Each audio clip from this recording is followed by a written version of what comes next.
നമസ്കാരം. ഇന്ന് നമ്മൾ പരിചയപ്പെടാൻ പോണത് റോയൽ എൻഫീൽഡിന്റെ 650 ഫ്ലീറ്റിലേക്ക് അവർ ഏറ്റവും പുതിയതായിട്ട് കൊണ്ടുവന്നിട്ടുള്ള ഒരു സ്ക്രാംബ്ലർ മോഡലാണ്. അതിന്റെ പേരാണ് ദ ബെയർ 650 എന്ന് പറയുന്നത്. ഇതിന്റെ ടെക്നിക്കൽ നെയിം എന്ന് പറയുന്നത് P3K എന്നാണ്. P3 എന്ന് ഡിനോട്ട് ചെയ്യുന്നത് നമ്മുടെ 650 സീരീസിനാണ് P3 എന്ന് ഡിനോട്ട് ചെയ്യുന്നത്. K എന്ന് പറയുന്നത് വരെ സ്ക്രാംബ്ലർ സീരീസിനും. അപ്പോൾ ഇതാണ് റോയൽ എൻഫീൽഡിന്റെ ഏറ്റവും പുതിയ ബെയർ 650.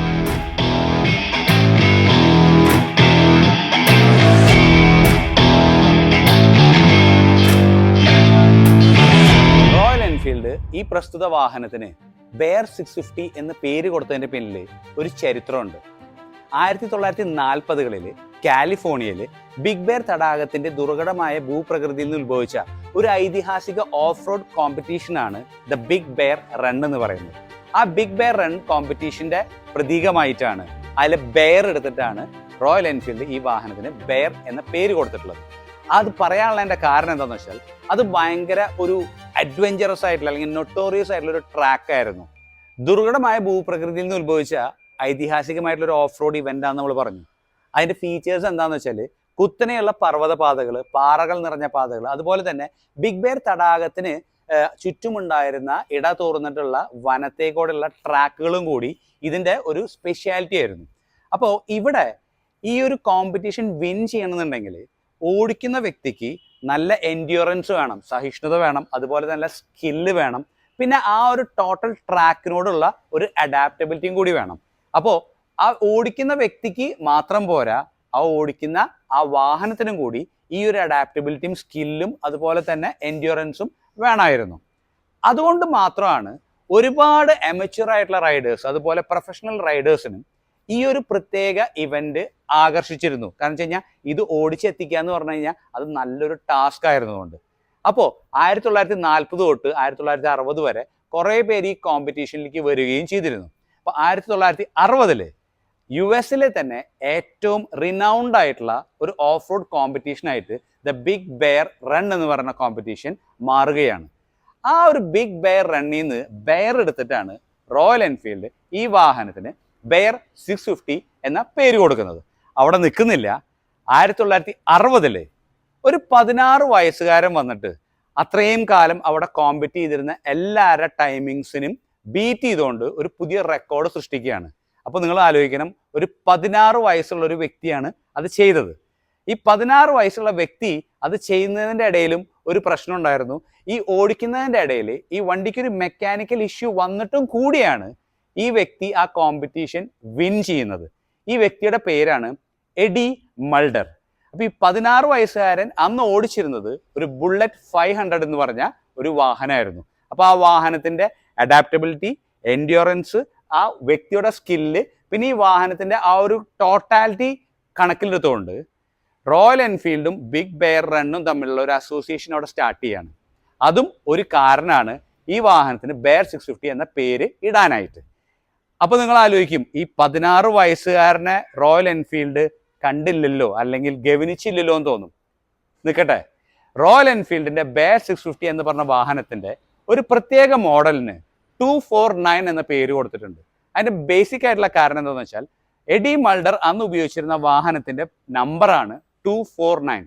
അവിടെ എഡി മൾഡർ എന്ന് പറഞ്ഞ ആൾക്കും ബിഗ് ബെയർ റൺ എന്ന് പറഞ്ഞുള്ള കോമ്പറ്റീഷനും റോയൽ എൻഫീൽഡ് ഒരു വലിയ ട്രിബ്യൂട്ട് തന്നെയാണ് കൊടുത്തിട്ടുള്ളത്. അപ്പോൾ അതാണ് ഇതിൻ്റെ പിന്നിലുള്ള ഒരു ചെറിയ കഥ ഇത്തിരി വലുതാക്കി പറഞ്ഞു എന്ന് മാത്രം. അപ്പോൾ ഇതിൻ്റെ ഡീറ്റെയിലേക്ക് നമുക്കൊന്ന് കടന്നാലോ? വായോ. ഏതൊരു വാഹനത്തിൻ്റെ റിവ്യൂ ചെയ്യുമ്പോഴും നിങ്ങൾ ആകാംക്ഷപൂർവ്വം കാത്തിരിക്കുന്ന ഒരു കാര്യം എന്ന് പറയുന്നത് അതിൻ്റെ എഞ്ചിൻ്റെ സ്പെക്കിൻ്റെ ഡീറ്റെയിൽ ആണ്. അപ്പോൾ ഇതിൻ്റെ എഞ്ചിൻ എന്ന് പറയുന്നത് ഒരു P3K എഞ്ചിനാണ്. അതായത് 650 ശ്രേണിയിൽ നമ്മൾ ഇന്റർസെപ്റ്ററിലും കോണ്ടിനെന്റൽ GTയിലും ഷോർട്ട് ഗണ്ണിലും സൂപ്പർ മീറ്റിയോറിലും കണ്ടുവന്നിരുന്ന സെയിം എഞ്ചിൻ തന്നെയാണ്. പക്ഷേ സ്പെക്കിൽ ലേശം വ്യത്യാസമുണ്ട്. അപ്പോൾ നമ്മുടെ അതിൻ്റെ ഡീറ്റെയിലേക്ക് ഒന്ന് കിടക്കാം. ഇതൊരു 648cc inline twin cylinder SOHC 4 stroke എഞ്ചിനാണ് റോയൽ എൻഫീൽഡ് ഈ വാഹനത്തിനും കൊടുത്തിട്ടുള്ളത്. ഇതിന്റെ ബോർ സൈസ് എന്ന് പറയുന്നത് 78 mm ആണ്. ഇതിന്റെ സ്ട്രോക്ക് എന്ന് പറയുന്നത് 67.8 ആണ്. ഇതിന്റെ കംപ്രഷൻ റേഷ്യോ എന്ന് പറയുന്നത് 9.5:1 ആണ്. ഇതിന്റെ കംപ്രഷൻ പ്രഷർ എന്ന് പറയുന്നത് 170 to 185 PSI ആണ്. അതിന്റെ ഇടയിലാണ് ഇതിന്റെ കംപ്രഷൻ പ്രഷർ വരുന്നത്. ഇനി നിങ്ങൾ നോക്കുന്നത് അതിന്റെ ടോർക്ക് എത്രയാണെന്നായിരിക്കും. ഇതിന്റെ ടോർക്ക് വരുന്നത് നമുക്ക് 56.3 Nm ആണ് ടോർക്ക് വരുന്നത്. 5150 RPM ഈ ടോർക്ക് പ്രൊഡ്യൂസ് ചെയ്യുന്നത്. ഇനിയിപ്പോൾ നമുക്ക് BHP അറിയേണ്ടി വരും അല്ലേ? അത് 47.4 ആണ് ഇതിൻ്റെ BHP വരുന്നത്. 7150 RPM ഇത്രയും BHP ഈ വാഹനം പ്രൊഡ്യൂസ് ചെയ്യുന്നത്. ഇതിൻ്റെ ടോർക്കാണ് ഇതിൻ്റെ highlight. Compared to other 650 models ഇതിന് 56.3 ഇതിൻ്റെ ടോർക്ക് കപ്പാസിറ്റി വരുന്നത്. ബാക്കിയുള്ളവർക്ക് ക്ലോസ്ലി 52 Nm ടോർക്ക് മാത്രമേ വരുന്നുള്ളൂ. ഇനി നമ്മൾ നോക്കുകയാണെന്നുണ്ടെങ്കിൽ ഇതിൻ്റെ ഗിയർ ബോക്സിനെ കുറിച്ചാണ് സംസാരിക്കുന്നത്. ഇതൊരു 6 സ്പീഡ് മാനുവൽ ട്രാൻസ്മിഷനാണ് ഇതിൻ്റെ ഗിയർ ബോക്സ് വരുന്നത്. ഇതിന് 6 സ്പീഡ് മാനുവൽ കോൺസ്റ്റന്റ് മെഷ് എന്നുള്ള രീതിയിലാണ് ഇതിനെ ഫീച്ചർ ചെയ്തിട്ടുള്ളത്. ഇനി ഇതിൻ്റെ ക്ലച്ചിൻ്റെ സൈഡിലേക്ക് പോവുകയാണെന്നുണ്ടെങ്കിൽ 7 വെറ്റ് മൾട്ടിപ്ലേറ്റ് ക്ലച്ചാണ് വിത്ത് അസിസ്റ്റഡ് ആൻഡ് സ്ലിപ്പർ ക്ലച്ചാണ് റോയൽ എൻഫീൽഡ് ഈ വാഹനത്തിന് കൊടുത്തിട്ടുള്ളത്. ഇനി നിങ്ങൾ നോക്കുകയാണെന്നുണ്ടെങ്കിൽ ഇതിൻ്റെ ഫിൽറ്റർ, എയർ ഫിൽറ്റർ, ഇതൊരു പേപ്പർ എലമെന്റ് ആണ് റോയൽ എൻഫീൽഡ് ഇതിനെ എയർ ഫിൽറ്റർ ആയിട്ട് കൊടുത്തിട്ടുള്ളത്. ഇത് നമ്മൾ നോക്കുകയാണെങ്കിൽ ഇതിന്റെ ഇഗ്നിഷൻ വന്നിട്ട് ഡിജിറ്റൽ സ്പാർക്കാണ് ഇതിന്റെ ഇഗ്നിഷൻ കൊടുത്തിട്ടുള്ളത്. ഇനി നമുക്ക് ഈ വാഹനത്തിന്റെ സ്പാർക്ക് പ്ലഗ് എന്ന് പറയുന്നത് ബോഷിന്റെ ആണ്. UR5cc എന്ന് പറയുന്ന ഒരു മോഡലാണ് റോയൽ എൻഫീൽഡ് ഈ വാഹനത്തിന് സ്പാർക്ക് പ്ലഗ് ആയിട്ട് യൂസ് ചെയ്തിട്ടുള്ളത്. സ്പാർക്ക് പ്ലഗിന്റെ ഗ്യാപ്പ് എന്ന് പറയുന്നത് 0.7 mm to 0.8 mm ആണ്. ഇനി ഇതിന്റെ കൂളിംഗ് സിസ്റ്റം എന്ന് പറയുന്നത് നമുക്ക് എയർ പ്ലസ് ഓയിൽ കൂൾഡ് ആണ്. നിങ്ങൾ നോക്കിക്കഴിഞ്ഞ് കഴിഞ്ഞാൽ ഈ ഫിൻസ് ഒക്കെ കാണാൻ സാധിക്കും. ഇത് നമ്മുടെ എയർ വന്നിട്ട് ഇത് ഓട്ടോമാറ്റിക്കലി കൂൾ ചെയ്യും. അതുപോലെ തന്നെ ഇതിനെ ഒന്നും കൂടി അതിന്റെ ഹീറ്റ് മാനേജ്മെന്റ് കറക്റ്റ് ചെയ്യാൻ വേണ്ടിയിട്ട് ഒരു ഓയിൽ കൂളറും കൂടി റോയൽ എൻഫീൽഡ് ഈ ഭാഗത്ത് കൊടുത്തിട്ടുണ്ട്. അപ്പോൾ ഒപ്റ്റിമം ആയിട്ടുള്ള ഹീറ്റ് ടെമ്പറേച്ചർ മെയിൻറ്റെയിൻ ചെയ്യാനാണ് ഈ രണ്ട് കോമ്പിനേഷൻ കൊടുത്തിട്ടുള്ളത്. എയർ പ്ലസ് ഓയിൽ കൂളറാണ് ഇതിന്റെ കൂളിംഗ് സിസ്റ്റം എന്ന് പറയുന്നത്. ഇനി നിങ്ങളുടെ ലൂബ്രിക്കേഷൻ നോക്കുകയാണെങ്കിൽ ഫോഴ്സ്ഡ് ലൂബ്രിക്കേഷൻ ആണ് ഇതിന്റെ ടെക്നിക്കൽ ഫീച്ചർ ആയിട്ട് വരുന്നത്. ഈ ഫോഴ്സ്ഡ് ലൂബ്രിക്കേഷനിൽ പമ്പ് ഡ്രിവൺ ഓയിൽ ഡെലിവറി ആണ് അതിന്റെ ഒരു ഫീച്ചറും കൂടിയായിട്ട് എടുത്ത് പറയാനുള്ള ഒരു കാര്യം. 650 ശ്രേണിനെ ഇഷ്ടപ്പെടുന്ന ആൾക്കാരെല്ലാവരും വിചാരിക്കും ഇത് ബാക്കിയുള്ള 650 പോലെ തന്നെ സെയിം അല്ലേ എന്നുള്ളത്. പക്ഷെ വ്യത്യാസമുണ്ട്. ആദ്യത്തെ കാര്യം നമ്മൾ പറഞ്ഞത് അതിന്റെ ടോർക്കിന്റെ കാര്യത്തിലാണ്. പിന്നെ വരുന്നത് ഇതിന്റെ റേക്ക് ആംഗിളിലാണ്. നമുക്ക് ബാക്കിയുള്ള 650 ശ്രേണികളിൽ ക്ലോസ്ലി 24 ഡിഗ്രിയാണ് ഇതിന്റെ റേക്ക് ആംഗിൾ വരുന്നത്. റേക്ക് എന്താണെന്ന് മനസ്സിലായിട്ടില്ലെന്ന് തോന്നുന്നു അല്ലേ? റേക്ക് എന്ന് പറയുന്നത് ഇവിടെയുള്ള കർവേച്ചറിനെയാണ് റേക്ക് ആംഗിൾ എന്ന് പറയുന്നത്. ഈ ബെയർ 650 എന്ന് പറഞ്ഞ ഈ വാഹനത്തിന്റെ റേക്ക് ആംഗിൾ എന്ന് പറയുന്നത് 26.1 ഡിഗ്രിയാണ്. അതിൻ്റെ ഒരു ബെനിഫിറ്റ് എന്താണെന്ന് വെച്ചാൽ നമ്മുടെ stability plus maneuverability compared to any other 650 series Royal Enfield ഉള്ളത് ഇതിനൊന്നും കൂടി കൂടുതലാണ്. ഓടിച്ചു നോക്കിയിട്ടുള്ള ആൾക്കാർ ജസ്റ്റ് ഒന്ന് കമന്റ് ചെയ്യേ എങ്ങനെ ഉണ്ടായിരുന്നു ഈ വണ്ടി എന്നുള്ള കാര്യം. അപ്പോൾ നമ്മൾ പറഞ്ഞു വരുന്ന ഒരു point, rake angle 30 degree plus മോറിലേക്ക് പോവുകയാണെന്നുണ്ടെങ്കിൽ അത് സൂപ്പർ ബൈക്കുകൾ ഉപയോഗിക്കുന്ന ആ ഒരു രീതിയാണ്. കാരണം വെച്ചാൽ ലൈറ്റ് ആയിട്ടുള്ള സ്റ്റിയറിംഗ് ഒന്നും ആ ഒരു ഡിഗ്രിയിലുള്ള റേക്ക് ആംഗിളിൽ എഫക്ട് ചെയ്യില്ല. അതൊരു സ്ട്രെയിറ്റ് ലൈൻ ആയിരിക്കും അതിനെ മെയിൻലി കോൺസെൻട്രേറ്റ് ചെയ്യുന്നത്. അത് തന്നെ നിങ്ങൾ ഒരു 24 ഡിഗ്രി നമ്മൾ ഇന്റർസെപ്റ്ററും ഈ ബെയർ വെച്ചിട്ടുള്ള ബാക്കി എല്ലാ 650 സീരീസിലേക്ക് പോകുമ്പോൾ അത് അറൗണ്ട് ഒരു 24 ഡിഗ്രിയാണ് അതിന്റെ റേക്ക് ആംഗിൾ വരിക. അവിടെ എന്ന് വെച്ചാൽ സ്റ്റിയറിംഗിന്റെ ഇതും ബാക്കിയുള്ള കാര്യങ്ങളൊക്കെ ഒരു ഭയങ്കര സെൻസിറ്റീവ് ആയിരിക്കും നമ്മുടെ കയ്യിലേക്ക്. അതിൻ്റെ ഒരു കോമ്പിനേഷൻ ആയിട്ടാണ്, അതായത് ഒരു സ്പീഡിൻ്റെയും അതുപോലെ തന്നെ ആ ഒരു സ്റ്റിയറിംഗിൻ്റെയും ഒരു എജിലിറ്റി ഉണ്ടാവാൻ വേണ്ടിയുള്ള ഒരു കോമ്പിനേഷനാണ് ബെയർ 650യിൽ ഈ വാഹനത്തിന് 26.1 ഡിഗ്രി കൊടുത്തിട്ടുള്ളത്. ഇത് one of the main important point ആണ് ഈ 650 സീരീസിൽ ബെയറിന് റോയൽ എൻഫീൽഡ് കൊടുത്തിട്ടുള്ളത്. ഇത് ഒരുപാട് കറക്ഷൻസ് വരുത്തിയിട്ടാണ് ഈ ഒരു റേക്ക് ആംഗിളിലേക്ക് വന്നിട്ടുള്ളത്. ഇത് പറഞ്ഞില്ലെങ്കിൽ ഈ ഒരു റിവ്യൂ പൂർത്തിയാവില്ല. അതുകൊണ്ട് ഇത് ആദ്യം തന്നെ പറയാണ്. ടോർക്കിലെ ഡിഫറൻസ് ഉണ്ട്, അതുപോലെ തന്നെ നമ്മുടെ റേക്ക് ആംഗിളിലെ ഡിഫറൻസ് ഉണ്ട്. ഇനിയും ഡിഫറൻസുകൾ വരുന്നുണ്ട്. നമുക്ക് ഇതേ പോവാം. നമുക്കിനി ഇതിന്റെ ടയറിനെ കുറിച്ച് സംസാരിക്കാം. റോയൽ എൻഫീൽഡ് ഈ വാഹനത്തിന് കൊടുത്തിട്ടുള്ളത് MRFന്റെ നൈലോറക്സ് F എന്ന് പറഞ്ഞിട്ടുള്ള ടയറാണ്. ഇതൊരു ചങ്കി ആയിട്ടുള്ള ടയറാണ്. നമ്മളൊരു സ്ക്രാംബ്ലറാന്ന് പറഞ്ഞു. അപ്പോൾ റോഡിൽ മാത്രമല്ല ഓഫ് റോഡ് ചെയ്യാനും കൂടി ഇത് ഉപയോഗിക്കും എന്ന് മുന്നിൽ കണ്ടുകൊണ്ടാണ് ചങ്കി ആയിട്ടുള്ള ഈ ഒരു ടയർ കൊടുത്തിട്ടുള്ളത്. ഇതിന്റെ ടയറിന്റെ സൈസ് എന്ന് പറയുന്നത് 100/90/19 ആണ്. മോട്ടോർ സൈക്കിൾ ടയർ 57H ആണ് വരുന്നത്. ഈ 57 എന്ന് പറയുന്നത് ഇതിന്റെ വെയിറ്റ് ബെയറിംഗ് കപ്പാസിറ്റിയാണ്. 230 കിലോ ആണ് ഈ ടയർ ബെയർ ചെയ്യുന്ന വെയിറ്റ് ബെയറിംഗ് കപ്പാസിറ്റി എന്ന് പറയുന്നത്. H എന്ന് പറയുന്നത് അതിന്റെ സ്പീഡ് റേറ്റിംഗ് ആണ്. ആ സ്പീഡ് എന്ന് പറയുന്നത് 210 km/h ആണ് ഇതിന്റെ സ്പീഡ് റേറ്റിംഗ് വരുന്നത്. നിങ്ങൾക്ക് നോക്കിക്കഴിഞ്ഞാൽ ഇത് കാണാൻ പറ്റും. ഇത് വളരെ ചങ്കി ആയിട്ടുള്ള ഒരു ടയറാണ്. പിന്നെ ഇത് മൗണ്ട് ചെയ്തിട്ടുള്ളത് ഒരു സ്പോക്ക് വീലുമയാണ്. ഈ സ്പോക്ക് വീലിന്റെ ഈ സൈഡൊക്കെ നിങ്ങൾ നോക്കിക്കഴിഞ്ഞ് കഴിഞ്ഞാൽ ഒരു ചെറിയൊരു റിഫ്ലക്റ്റീവ് ആയിട്ടുള്ള കാര്യങ്ങളൊക്കെ കൊടുത്തിട്ടുണ്ട്. ഇത് ആക്ച്വലി ഒരു ട്യൂബ്ലെസ് ടയറാണ്. പക്ഷേ നമ്മുടെ ഈ സ്പോക്ക് വീൽസ് അതിന് കോമ്പാറ്റബിൾ അല്ലാത്തതുകൊണ്ട് ട്യൂബ്ലെസ് ടയർ നമ്മൾ ട്യൂബ് ഇട്ടിട്ട് ഉപയോഗിക്കുകയാണ്. ഇതിന് ട്യൂബ്ലെസ് ടയേഴ്സ് വന്നു തുടങ്ങിയിട്ടില്ല. പുറത്തെ ആൾക്കാർ എന്തൊക്കെ ചെയ്തു കൊടുക്കുന്നുണ്ട്, നമുക്ക് അതിനെക്കുറിച്ച് ഡീറ്റെയിൽ അറിയില്ല. But this is a tubeless tyre.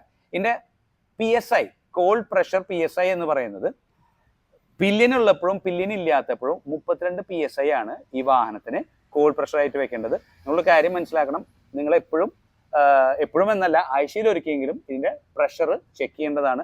Nitrogen ആണ് അടിക്കുന്നതെന്നുണ്ടെങ്കിൽ നമുക്ക് മന്ത്ലി ഒരിക്കലെങ്കിലും ഇത് ചെക്ക് ചെയ്യേണ്ടത് വളരെ നന്നായിരിക്കും. ഇനി നിങ്ങൾ നോക്കുകയാണെന്നുണ്ടെങ്കിൽ ഇതിന്റെ മഡ് ഗാർഡ് നോക്കുകയാണെന്നുണ്ടെങ്കിൽ ഇതിന്റെ ഇടയിൽ നല്ലൊരു ഗ്യാപ്പ് റോയൽ എൻഫീൽഡ് കൊടുത്തിട്ടുണ്ട്. അതിന്റെ ഒരു ബെനിഫിറ്റ് എന്താണെന്ന് വെച്ചാൽ നമുക്ക് ഓഫ് റോഡ് ചെയ്യുമ്പോൾ ചെറിയ കല്ല് ബാക്കിയുള്ള കാര്യങ്ങളൊക്കെ വരികയാണെന്നുണ്ടെങ്കിൽ ഇത് അതിൻ്റെ ഉള്ളിൽ കൂടെ അങ്ങോട്ട് പൊക്കോളും. പിന്നെ നിങ്ങൾ നോക്കി കഴിഞ്ഞാൽ ഈ മഡ് ഗാർഡ് ഹോൾഡ് ചെയ്യുന്നതിന്റെ ഇവിടെ ഒരു ചെറിയൊരു ഷീൽഡ് നമ്മുടെ ഈ ഭാഗത്ത് കൊടുത്തിട്ടുണ്ട്. അത് റോയൽ എൻഫീൽഡിന്റെ ഈ USD ഫോക്സിനെ പ്രൊട്ടക്ട് ചെയ്യാൻ വേണ്ടിയിട്ടാണ്. അപ്പോൾ നമ്മൾ ഇതിന്റെ സസ്പെൻഷനെ കുറിച്ച് പറയുകയാണെന്നുണ്ടെങ്കിൽ ഇതിന്റെ സസ്പെൻഷൻ വരുന്നത് 43 mm ഫോർക്കിൽ നമുക്ക് USD ഫോർക്സ് ആണ്, അതായത് അപ്സൈഡ് ഡൗൺ ഫോക്സ് ആണ്, അതും ഷോവേര സസ്പെൻഷൻ ആണ് കൊടുത്തിട്ടുള്ളത്. ഇനി ഇതിന്റെ ട്രാവൽ എന്ന് പറയുന്നത് 130 mm ആണ് ഇതിന്റെ ട്രാവൽ വരുന്നത്. ഇനി നമ്മൾ നോക്കുകയാണെന്നുണ്ടെങ്കിൽ ഇത് ബാക്കിയുള്ള ഇതുകളെ വെച്ച് കമ്പയർ ചെയ്യുമ്പോൾ ഈ സീരീസിൽ, അതായത് നമ്മുടെ ഇന്റർസെപ്റ്ററിനും GT ആണ് ഈ ഏകദേശം ഒരു സീരീസിലേക്ക് വരിക. അതിൽ ഈ വാഹനത്തിന് സ്ക്രാമ്പിളർ രീതിയിൽ വന്നിട്ടുണ്ടെങ്കിൽ ഈ വാഹനത്തിന് മാത്രമാണ് അവർ USD ഫോക്സ് കൊടുത്തിട്ടുള്ളത്. ഇനി ഈ USD ഫോക്സിൽ ഉപയോഗിച്ചിട്ടുള്ള ഓയിൽ എന്ന് പറയുന്നത് SS47G എന്ന് പറഞ്ഞിട്ടുള്ള ഒരു ഓയിലാണ്. ഇതിന്റെ ലെഫ്റ്റ് ഹാൻഡ് സൈഡിൽ 590 ml ആണ് ഇതിന്റെ ഫോർക്ക് ഓയിൽ വരുന്നത്. പക്ഷെ അത് റൈറ്റ് ഹാൻഡ് സൈഡിലേക്ക് പോകുമ്പോൾ ഒരു 3 ml കുറഞ്ഞിട്ട് 587 ml മാത്രമാണ് ഇതിന് ഓയിൽ യൂസ് ചെയ്യേണ്ടി വരുന്നത്. ഇനി നമ്മൾ ഇതിന്റെ മേലേക്ക് കടക്കുമ്പോൾ ഈ ഭാഗത്തൊരു റിഫ്ലക്റ്റീവ് ആയിട്ടുള്ള ഒരു പ്രൊട്ടക്ഷൻ കൊടുത്തതെന്ന് വെച്ചാൽ സൈഡിൽ നിന്ന് എന്തെങ്കിലും വരുമ്പോൾ അത് കാണാനായിട്ടുള്ളത്. ഇനി നമ്മൾ ഇതിന്റെ ബ്രേക്കിംഗ് സിസ്റ്റത്തിലേക്ക് കടക്കുകയാണ്. ഇപ്പോൾ ബ്രേക്കിംഗ് സിസ്റ്റത്തിലേക്ക് കടക്കുമ്പോൾ അടുത്തേക്ക് വരൂ. ഇതാണ് അതിന്റെ ബ്രേക്കിംഗ് സിസ്റ്റം വരുന്നത്. അപ്പോൾ റോയൽ എൻഫീൽഡിൽ ഈ വാഹനത്തിന് ബ്രേക്കിംഗ് സിസ്റ്റം ടോട്ടലി കൊടുത്തിട്ടുള്ളത് ഒരു ഡ്യുവൽ ചാനൽ ABS വിത്ത് റിയർ സ്വിച്ചബിൾ ABS ആയിട്ടാണ് റോയൽ എൻഫീൽഡ് ഇതിന്റെ ബ്രേക്കിംഗ് സിസ്റ്റം കൊടുത്തിട്ടുള്ളത്. ഫ്രണ്ടിൽ നമുക്ക് വരുന്നത് 320 mm വെന്റിലേറ്റഡ് ഡിസ്ക് ആണ്.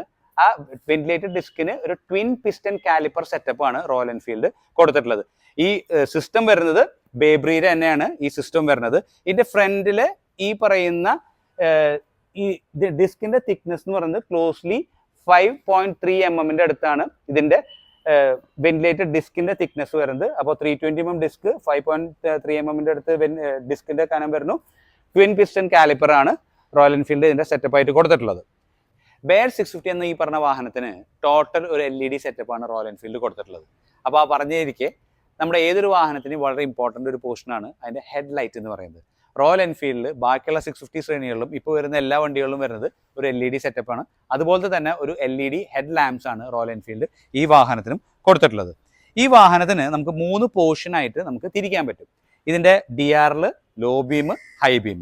അപ്പോൾ നിങ്ങൾ നോക്കി കഴിഞ്ഞു കഴിഞ്ഞാൽ ഈ ഒരു സെറ്റപ്പാണ് ഇതിന്റെ ലോ ബീം അല്ലെങ്കിൽ DRL എന്ന് പറയുന്നത്. കണ്ടോ, DRL സെറ്റപ്പ് എന്ന് പറയുന്നത് ഇതാണ്. ഇതൊരു 1.55 വാട്ടിന്റെ LED ആണ് ഇതിന്റെ DRL സെറ്റപ്പ് വരുന്നത്. ഇത് നിങ്ങൾ നോക്കുകയാണെന്നുണ്ടെങ്കിൽ ഇതിന്റെ ലോ ബീമാണ്. ലോ ബീം എന്ന് പറയുമ്പോൾ ഞാൻ ജസ്റ്റ് ഒന്ന് വണ്ടി സ്റ്റാർട്ട് ചെയ്തിട്ട് നിങ്ങൾക്ക് കാണിച്ചു തരാം. ഒരൊറ്റ സെക്കൻഡ്.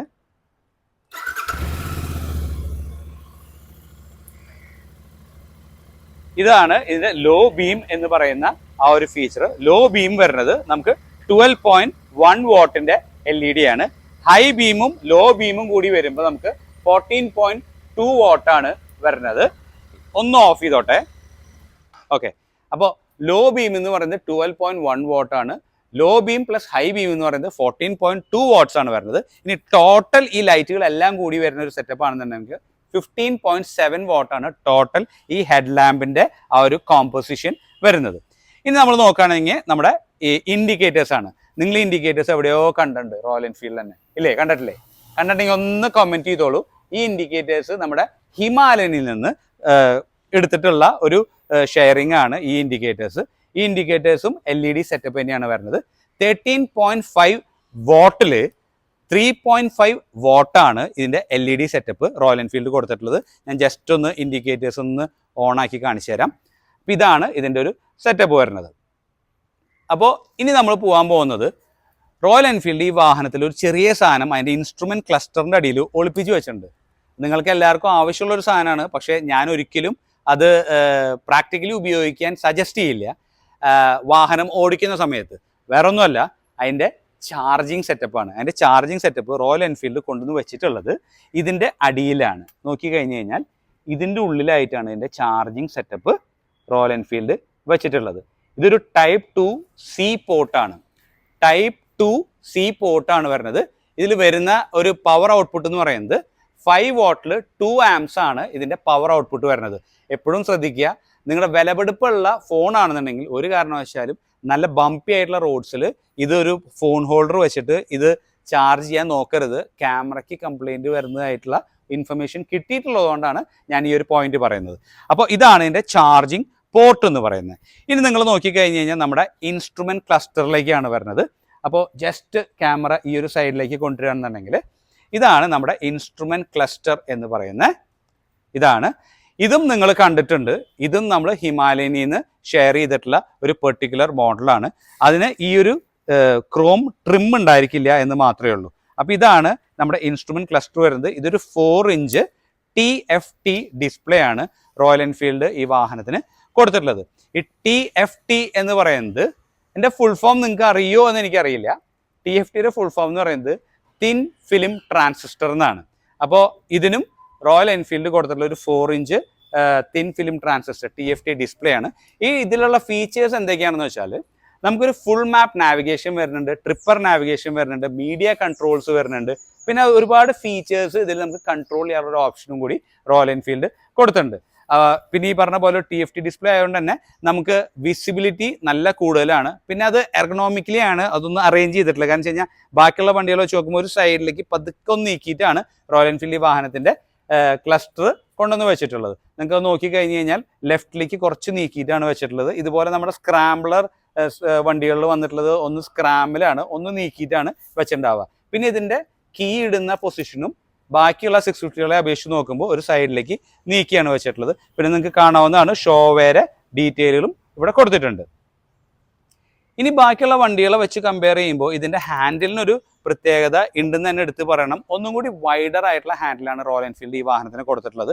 അതിൻ്റെ ബേസിക് ആയിട്ടുള്ള കാരണം എന്താണെന്ന് വെച്ചാൽ ഇതൊരു ഓഫ് റോഡിങ്ങിനാണ് കൂടുതലായിട്ട് ഉപയോഗിക്കാൻ ഉദ്ദേശിച്ചിരിക്കുന്നത്. അപ്പോൾ അതുകൊണ്ട് തന്നെ നമ്മളൊരു സ്ക്രാംബ്ലർ ആണെന്നും പറഞ്ഞിട്ടുണ്ടായിരുന്നു. അതുകൊണ്ട് ഈ വാഹനത്തിൻ്റെ ഹാൻഡിൽ നോക്കിക്കഴിഞ്ഞാൽ ഒന്നും കൂടി വൈഡർ ആയിട്ടുള്ള ഹാൻഡിലാണ്. അത് നിങ്ങൾ ഇതിൽ ഞാൻ ജസ്റ്റ് ഒന്ന് ഇരുന്ന് കാണിച്ചു തരാം. ഇപ്പോൾ ഓഫ് റോഡിങ് ഇതിനൊക്കെ പോകുന്ന സമയത്ത് നമുക്ക് ഇരിക്കുന്ന ഇങ്ങനെ ഒരു രീതിയുണ്ട്. അതിന് വേണ്ടിയിട്ട് ഒന്നും കൂടി ഫ്രണ്ടിലേക്ക് നീക്കിയിട്ടുള്ളതാണ്. പക്ഷെ നിങ്ങൾക്ക് ഒരിക്കലും ടയറിംഗ് ആയിട്ട് ഫീൽ ചെയ്യില്ല. കാരണം വെച്ച് കഴിഞ്ഞാൽ വളരെ ഈസി ആയിട്ട് മെന്യൂർ ചെയ്യാവുന്ന രീതിയിലാണ് അതിൻ്റെ rake angle royal Enfield set ചെയ്തിട്ടുള്ളത്. ഇനി നിങ്ങൾ നോക്കിക്കഴിഞ്ഞ് കഴിഞ്ഞാൽ ഇതിൻ്റെ ലിവേഴ്സ് ആണ്. ഈ ലിവേഴ്സ് ഫുള്ളി അഡ്ജസ്റ്റബിൾ ആയിട്ടുള്ള ലിവേഴ്സ് ആണ് ലെഫ്റ്റിലും റൈറ്റിലും കൊടുത്തിട്ടുള്ളത്. ഈ ലിവേഴ്സ് അഡ്ജസ്റ്റ് ചെയ്യുന്ന ഒരു കാരണവശാൽ ഇങ്ങനെ പിടിച്ചിട്ട് തിരിക്കലല്ല, ഓപ്പോസിറ്റ് തിരിച്ചിട്ട് വേണം ലിവേഴ്സ് അഡ്ജസ്റ്റ് ചെയ്യാനായിട്ട്. ഇങ്ങനെ പിടിച്ച് തിരിച്ചു കഴിഞ്ഞാൽ അത് തിരിയില്ല. ഇനി നമ്മുടെ ഹാൻഡിൽ ഗ്രിപ്പിൻ്റെ കൂടെ നോക്കിക്കഴിഞ്ഞ് കഴിഞ്ഞാൽ നമുക്ക് റോയൽ എൻഫീൽഡിൻ്റെ ഒരു ലോഗോ നിങ്ങൾക്ക് ഇതിൽ കാണാൻ സാധിക്കും. പിന്നെ നിങ്ങൾ സ്വിച്ച് ക്യൂബ്സിലേക്ക് വരുമ്പോൾ ഇതൊക്കെ നമുക്കൊരു അലുമിനിയം മെറ്റൽ ഫിനിഷിലായിട്ടാണ് വരുന്നത്. ഫുൾ ഒരു റോട്ടറി തീമിലാണ് ഇപ്പോൾ റോയൽ എൻഫീൽഡിൻ്റെ എല്ലാ വാഹനങ്ങളും നമുക്ക് വരുന്നതെന്ന് നിങ്ങൾക്ക് അറിയാവുന്ന ഒരു കാര്യമാണ്. അപ്പോൾ ഇതാണ് നമ്മുടെ ഒരു ടോട്ടൽ കോമ്പിനേഷൻ വരുന്നത്. ഇനി ഇതിൻ്റെ ബ്രേക്ക് ഫ്ലൂയിഡ് ആണ്. ഇത് ഫ്രണ്ട് ബ്രേക്ക് ഫ്ലൂയിഡ് ആണ്. ഇത് .4 ആണ് നമ്മൾ ഉപയോഗിക്കുന്നത്. ഇതിൻ്റെ ഓയിൽ കപ്പാസിറ്റി എന്ന് പറയുന്നത് 50 ml ആണ് നമ്മുടെ ഫ്രണ്ടിലത്തെ ബ്രേക്ക് ഫ്ലൂയിഡിൻ്റെ ഓയിൽ കപ്പാസിറ്റി വരുന്നത്. പിന്നെ നിങ്ങൾ നോക്കി കഴിഞ്ഞാൽ ഹാൻഡിലിൻ്റെ ഇവിടെ ഒരു സപ്പോർട്ട് ബാറും കൂടി കൊടുത്തിട്ടുണ്ട്. പിന്നെ നമ്മുടെ റിയർ വ്യൂ മിറേഴ്സ് ആണ് വരുന്നത്. ഇതും റോയൽ എൻഫീൽഡിൻ്റെ ഒരു ബാഡ്ജിങ് അടക്കമുള്ള മിറേഴ്സ് തന്നെയാണ് ഇതിൽ നിങ്ങൾക്ക് കാണാൻ സാധിക്കുക. റോയൽ എൻഫീൽഡ് ബാഡ്ജിങ് ഈ ഭാഗത്തായിട്ടാണ്. നിങ്ങൾക്ക് ക്യാമറയിൽ കൂടെ കാണാൻ സാധിക്കുന്നുണ്ടോ എന്ന് എനിക്കറിയില്ല. ഇവിടെയായിട്ട് നമുക്ക് റോയൽ എൻഫീൽഡ് ബാഡ്ജിങ് കാണാൻ സാധിക്കും. ഇനി നമ്മൾ നോക്കുകയാണെന്നുണ്ടെങ്കിൽ നമ്മുടെ ടാങ്കിൻ്റെ പൊസിഷനിലേക്കാണ് നമ്മൾ വരുന്നത്. ഇതൊരു 13.7 ലിറ്റർ ടാങ്കാണ് റോയൽ എൻഫീൽഡ് ഈ വാഹനത്തിന് കൊടുത്തിട്ടുള്ളത്. ഇതിൻ്റെ റിസർവ് കപ്പാസിറ്റി എന്ന് പറയുന്നത് 3 ലിറ്റർ ആണ്. ഇനി ഒരു ഡെഡ് പെട്രോൾ എന്ന് പറഞ്ഞൊരു സംഭവമുണ്ട്. ഈ ഡെഡ് പെട്രോൾ എന്ന് പറയുന്നത് മിനിമം ഇത്ര പെട്രോൾ ഇതിലുണ്ടെങ്കിൽ മാത്രമാണ് ഈ വാഹനം കംഫർട്ടബിളി ഓടിക്കാൻ പറ്റുള്ളൂ. അതെന്ന് പറയുന്നത് 0.65 ml പെട്രോള്, അതായത് അര ലിറ്ററിന് മീതെ 0.65 ml പെട്രോൾ ഉണ്ടെങ്കിലാണ് ഇത് കംഫർട്ടബിളി ഈ വണ്ടി ഓടുള്ളൂ എന്ന് പറയുന്നത്. അത് ബാക്കിയുള്ള വണ്ടികളെ അപേക്ഷിച്ച് ഈ വണ്ടിക്ക് കുറവാണ്. അപ്പോൾ ഇതാണ് ഇതിൻ്റെ ടാങ്ക് കപ്പാസിറ്റി വരുന്നത്. ഈ ടാങ്ക് ആക്ച്വലി നമ്മുടെ ഇന്റർസെപ്റ്ററിൻ്റെ സെയിം ടാങ്കാണ്. ആകെ കൂടി ഡിസൈനിലുള്ള വ്യത്യാസം മാത്രമാണ് റോയൽ എൻഫീൽഡ്, അതായത് ഡിസൈൻ ഇൻ ദ സെൻസ് ഇതിൻ്റെ കളർ കോമ്പിനേഷനിലുള്ള ഡിഫറൻസ് മാത്രമാണ് റോയൽ എൻഫീൽഡ് ഇതിൻ്റെ ടാങ്കിൻ്റെ ഒരു കാര്യമായിട്ട് വരുന്നത്. ഇൻഡിക്കേറ്ററിൻ്റെ ഒരു ഫീച്ചർ ഞാൻ പറയാൻ മറന്നു. നമ്മുടെ സൂപ്പർ മീറ്റിയോർ തൊട്ടുള്ള വണ്ടികളിലൊക്കെ വരുന്ന സെയിം ഫീച്ചർ തന്നെയാണ്. നമ്മുടെ ഹസാർഡ് ലൈറ്റ് ഓൺ ചെയ്തിട്ട് നമ്മൾ കീ ഓഫ് ചെയ്ത് എടുത്തു കഴിഞ്ഞാലും നമ്മുടെ ഹസാർഡ് ലൈറ്റ്സ് ഓഫ് ആവില്ല. അതൊരു സേഫ്റ്റി ഫീച്ചറാണ്. നിങ്ങളിപ്പോൾ ഏതെങ്കിലും ഒരു സ്ഥലത്ത് ചായ കുടിക്കാൻ നിർത്തുന്ന സമയത്ത് അവിടെ നല്ല ഇരുട്ടുള്ള സ്ഥലമാണ്, അപ്പോൾ നിങ്ങളുടെ വണ്ടികൾ എതിരെ വരുന്ന അല്ലെങ്കിൽ പിന്നീന്ന് വരുന്ന വണ്ടികൾക്ക് കാണാൻ പറ്റുന്നില്ല എന്നുണ്ടെങ്കിൽ നിങ്ങൾക്ക് ഹസാർഡ് ലൈറ്റ് ഓൺ ചെയ്തിട്ട് കീ എടുക്കുമ്പോൾ ഇത് ഓഫ് ആയി കഴിഞ്ഞ് കഴിഞ്ഞിട്ടുണ്ടെങ്കിൽ നിങ്ങളുടെ വണ്ടി അവിടെ ഇരിക്കുന്നുണ്ടെന്നുള്ളത് ആർക്കും അറിയാൻ പറ്റില്ല. ഇപ്പോൾ ഈ ഒരു ഫീച്ചറിൽ നമുക്ക് ഈ ഒരു പ്രശ്നമില്ല. കീ എടുത്താലും ഈ ഇൻഡിക്കേറ്റർ കത്തിക്കൊണ്ടിരിക്കും. LED ആയതുകൊണ്ട് ബാറ്ററി പോകുന്നുള്ള പേടി നിങ്ങൾ പേടിക്കേണ്ട. അധികം ബാറ്ററി വലിക്കുന്ന ഒരു പ്രശ്നം ഇതിന് വരുന്നില്ല. ഇനി ഇത് കീ എടുത്തു കഴിഞ്ഞിട്ട് ഒരിക്കൽ ഓഫ് ചെയ്തിട്ട് പിന്നെ അത് ഓൺ ചെയ്യാൻ നോക്കി കഴിഞ്ഞാൽ നടക്കില്ല കേട്ടോ. അപ്പോൾ ഇതാണ് ഇതിൻ്റെ ഇൻഡിക്കേറ്ററിൻ്റെ ഒരു ഫീച്ചർ വരുന്നത്. ഇനി ഈ വാഹനത്തിൻ്റെ ഷാസിനെ കുറിച്ചാണ് നമ്മൾ സംസാരിക്കാൻ പോകുന്നത്. ഇതൊരു twin down tube spine frame അല്ലെങ്കിൽ സ്റ്റീൽ ട്യൂബുലാർ ഫ്രെയിം അല്ലെങ്കിൽ ഡബിൾ ക്രാഡിൽ ഫ്രെയിം എന്ന് പറയുന്നു. വേറെ ഒന്നുമില്ല, ഡബിൾ ക്രാഡിലാണ് ഈ വണ്ടിയുടെ ടോട്ടൽ ഷാസിയുടെ ഒരു ഡിസൈൻ വരുന്നത്. ഈ ക്രാഡിലിൽ റെസ്റ്റ് എന്താണ് ഈ ഒരു എൻജിൻ വരുന്നത്, ഇതാണ് വരുന്നത്. അപ്പോൾ ഇതിൻ്റെ ഒരു ഫീച്ചറും കൂടി നിങ്ങൾ നോക്കുകയാണെന്നുണ്ടെങ്കിൽ ഇതിന് കിക്ഡ് അപ്പ് ലൂപ്പ് എന്ന് പറഞ്ഞിട്ടുള്ള ഒരു ഫീച്ചറും കൂടി കൊടുത്തിട്ടുണ്ട്. അതെന്ന് പറഞ്ഞാൽ വലിയ കാര്യമൊന്നുമല്ല. ഇതിൻ്റെ പിന്നിലേക്ക് വരുമ്പോൾ ഈ ഷാസിയിൽ ഇവിടെ ഒരു ചെറിയൊരു ബെൻഡ് കൊടുത്തിട്ടുണ്ട്. അത് ഡിസൈൻ വൈസ് കാണുമ്പോൾ ഭയങ്കര രസമായിട്ട് നമുക്ക് ഫീൽ ചെയ്യുന്ന രീതിയിലാണ് ഇങ്ങനെ ഒരു ഡിസൈൻ ചെയ്തിട്ടുള്ളത്. ഇത് നമ്മൾ പുറത്ത് ആൾക്കാരൊക്കെ മോഡിഫിക്കേഷനൊക്കെ ചെയ്യുന്ന സമയത്ത് ആൾക്കാർ വണ്ടി എങ്ങനെ എസ്തെറ്റിക്കലി ഭംഗിയാക്കുന്ന ആ ഒരു പ്രവണതയിലേക്ക് കടക്കുമ്പോൾ വന്നിട്ടുള്ള ഒരു ഉത്ഭവമാണ് ഈ കിക്ഡ് അപ്പ് ലൂപ്പ് എന്ന് പറയുന്നത്. അത് റോയൽ എൻഫീൽഡ് നേരെ അവരുടെ കസ്റ്റമേഴ്സിന് അത് കൊടുത്തു എന്ന് മാത്രം. അതുകൊണ്ട് പ്രത്യേകിച്ചൊരു ഫീച്ചറായിട്ട് ഒന്നും പറയാനില്ല എന്നാണ് എനിക്ക് തോന്നുന്നത്. ഇനി അങ്ങനെയല്ല എന്നുണ്ടെങ്കിൽ നിങ്ങൾ ഒന്ന് കോമൻറ്റ് ബോക്സിൽ ഒന്ന് മെൻഷൻ ചെയ്ത് കഴിഞ്ഞാൽ എനിക്കും കൂടി അത് മനസ്സിലാക്കാമല്ലോ. ഓക്കെ, അപ്പോൾ ഇതാണ് ഇതിൻ്റെ ഷാസി വരുന്നത്. വൺ ഓഫ് ദ ബ്യൂട്ടിഫുൾ ഷാസീസ് ആണ്. നമുക്ക് 650 സീരീസിൽ എല്ലാത്തിലും വരുന്നത് തന്നെയാണ്. വളരെ കംഫർട്ടബിൾ ആയിട്ടുള്ളൊരു ഷാസി എന്ന് തന്നെ എടുത്ത് പറയണം. ഇനി നിങ്ങൾ നോക്കുകയാണെന്നുണ്ടെങ്കിൽ ഇതിൻ്റെ ഒരു എക്സോസ്റ്റ് സിസ്റ്റം നമ്മൾ ബാക്കിയുള്ള വണ്ടികൾ വെച്ച് കമ്പയർ ചെയ്യുമ്പോൾ നമുക്ക് ട്വിൻ സിലിണ്ടറാന്ന് പറഞ്ഞു. അതിൻ്റെ എക്സോസ്റ്റ് ഔട്ട് വരുന്നത് 2 in 1 ആയിട്ടാണ്. കാരണം വെച്ച് കഴിഞ്ഞാൽ രണ്ട് സൈഡിൽ നിന്ന് വന്നിട്ട് ഇവിടെ അത് മെർജ് ആവുകയാണ്. മെർജ് ആവണതിൻ്റെ അവിടെ നമുക്കൊരു പ്രൊട്ടക്റ്റീവ് കവറിങ് കൊടുത്തിട്ടുണ്ട്. ഇതിൻ്റെ ഉള്ളിലും നമുക്കൊരു കാനിസ്റ്റർ കൊടുത്തിട്ടുണ്ട്. ആ എക്സോസ്റ്റ് പോയി കഴിഞ്ഞാൽ അത് പോകുന്നത് ഇതിലേക്ക് വന്ന് ഇവിടെ ഒരു സെക്കൻഡ് കാനിസ്റ്ററും കൂടി കൊടുത്തിട്ടുണ്ട്. അവിടെ നിന്നാണ് നമ്മുടെ എക്സോസ്റ്റ് പുറത്തേക്ക് പോകുന്നത്. അപ്പോൾ ഈ ഒരു പോർഷൻ കംപ്ലീറ്റ് നമുക്കൊരു മെറ്റൽ ഫിനിഷിൽ ആണ് വരുന്നത്, അല്ലെങ്കിൽ സ്റ്റെയിൻലെസ് സ്റ്റീലാണ് എന്നാണ് എനിക്ക് തോന്നുന്നത്. ബട്ട് ഒരു മെറ്റൽ ഫിനിഷിലാണ് വരുന്നത്. ഇവിടെ വന്നു കഴിഞ്ഞ് കഴിയുമ്പോൾ അതൊരു പൗഡർ കോട്ടഡ് ലുക്കിലേക്ക് അവരത് കൊണ്ടുവരികയാണ്. ഇവിടെ ഒരു പ്രൊട്ടക്റ്റീവ് മെഷും കൂടി റോയൽ എൻഫീൽഡ് കൊടുത്തിട്ടുണ്ട്. ഇനി നമ്മൾ പറയുകയാണെന്നുണ്ടെങ്കിൽ ഇതിൻ്റെ ഹോണിനെ കുറിച്ച് പറയേണ്ട ഒരു പോയിന്റ് ഉണ്ട്. ഇതാണ് അതിൻ്റെ ഹോൺ വരുന്നത്. നമുക്ക് 12 വോൾട്ടിൽ 2.5 ആംസിൻ്റെ ഡ്യുവൽ ടോൺ ഹോണാണ് റോയൽ എൻഫീൽഡ് കൊടുത്തിട്ടുള്ളത്. ഞാനൊന്ന് വെറുതെ അതിൻ്റെ സ്വരം ഒന്ന് കേൾപ്പിച്ച് തരാം. വലിയ വണ്ടിക്ക് കുഞ്ഞ് സ്വരമാണെന്നാണ് എനിക്ക് തോന്നുന്നത്. നിങ്ങൾക്ക് താല്പര്യം ഉണ്ടെങ്കിൽ അത് മാറ്റാവുന്നതാണ്. എല്ലാ MBD പറയുന്ന റെഗുലേഷൻസിൽ നിന്നുകൊണ്ട് മാറ്റുന്ന മാറ്റങ്ങൾ വരുത്തിയോണ്ട് വേറെ പ്രത്യേകിച്ച് ഇഷ്യൂസ് ഒന്നും വരുന്നില്ല. അപ്പോൾ ആ ഒരു പോയിന്റിലേക്ക് നമ്മൾ കടന്നു. ഇനി നമ്മൾ സംസാരിക്കാൻ പോകുന്നത് അതിൻ്റെ സീറ്റിനെ കുറിച്ചാണ്. ഇതാണ് അതിൻ്റെ സീറ്റ് വരുന്നത്. ഇത് വൈൽഡ് ഹണി എന്ന് പറഞ്ഞ കളറിൽ സ്പെസിഫിക് ആയിട്ട് വരുന്ന ഒരു സീറ്റ് കളറാണ്. ഇതൊരു ബ്ലൂ കളർ സീറ്റാണ് വരുന്നത്. ഇതിൻ്റെ സീറ്റ് ഹൈറ്റ് എന്ന് പറയുന്നത് 830 mm ആണ്. ഈ 830 mm വരാനുള്ള one of the main reason നമ്മളിത് സ്ക്രാംബ്ലറാന്ന് പറഞ്ഞു. ഇതിൻ്റെ ഗ്രൗണ്ട് ക്ലിയറൻസ് കമ്പയർഡ് ടു നമ്മുടെ ഇന്റർസെപ്റ്ററും കോണ്ടിനെന്റൽ GTയിലും കൂടുതലാണ്. 184 mm ആണ് ഈ വാഹനത്തിൻ്റെ ഗ്രൗണ്ട് ക്ലിയറൻസ് എന്ന് പറയുന്നത്. അപ്പോൾ ഇതുമേ എനിക്ക് ഇരിക്കുമ്പോൾ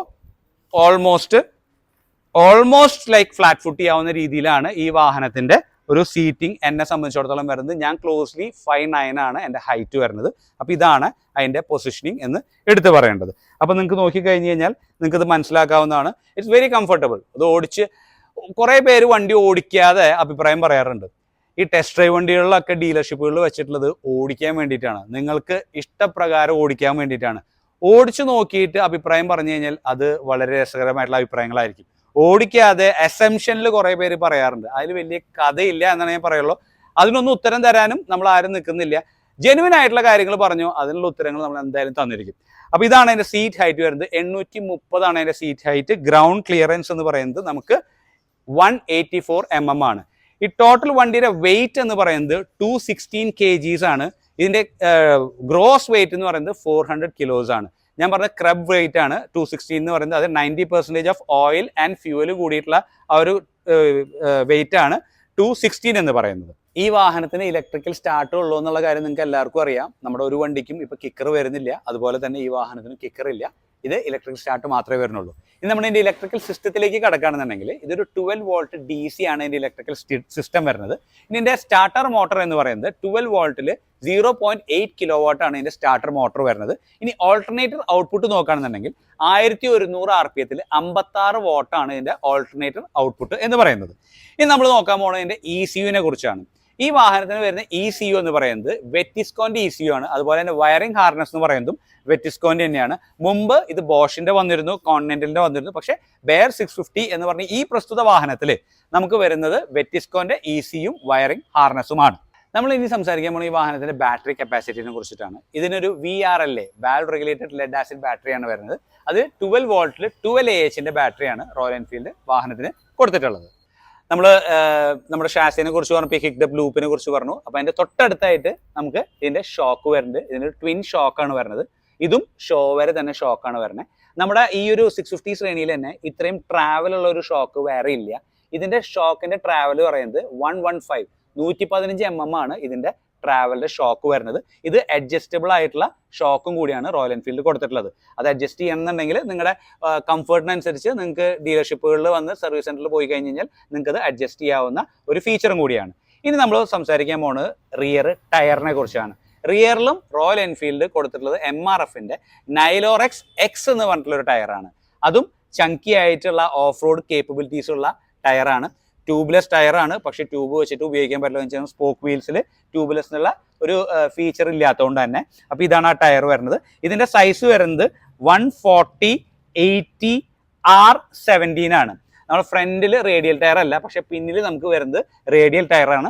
ഇതിന്റെ ഒരു റേറ്റിംഗ് കൂടി വരും നോക്കുകയാണെന്നുണ്ടെങ്കിൽ നമുക്ക് 69H ആണ് ഇതിന്റെ റേറ്റിംഗ് വരുന്നത്. 69 എന്ന് പറയുന്നത് 325 കിലോ ആണ് ഇതിന്റെ വെയിറ്റ് ബെയറിംഗ് കപ്പാസിറ്റി വരുന്നത്. H എന്ന് പറയുന്നത് നിങ്ങൾ നേരത്തെ ഞാൻ പറഞ്ഞ പോലെ 210 കിലോമീറ്റർ സ്പീഡിൽ വരെ പോയാലും ഈ ടയറിന് വേറെ യാതൊരു പ്രശ്നങ്ങളും ഇല്ല എന്നുള്ളതാണ് അത് ഡിനോട്ട് ചെയ്യുന്നത്. ഇത് നിങ്ങൾ നോക്കുകയാണെങ്കിൽ നിങ്ങൾക്ക് ഇതിന്റെ സ്വിംഗ് ആം കാണാം. നമ്മൾ എല്ലാ വണ്ടിയിലും കണ്ടിരുന്ന ആ ഒരു ഓവൽ ടൈപ്പ് സ്വിംഗ് ആം തന്നെയാണ് റോയൽ എൻഫീൽഡ് ഈ വാഹനത്തിനും കൊടുത്തിട്ടുള്ളത്. ഇനി നമ്മൾ പറയാൻ പോകുന്നത് നമ്മുടെ റിയറിലത്തെ ഡിസ്ക് ബ്രേക്കിനെ കുറിച്ചിട്ടാണ്.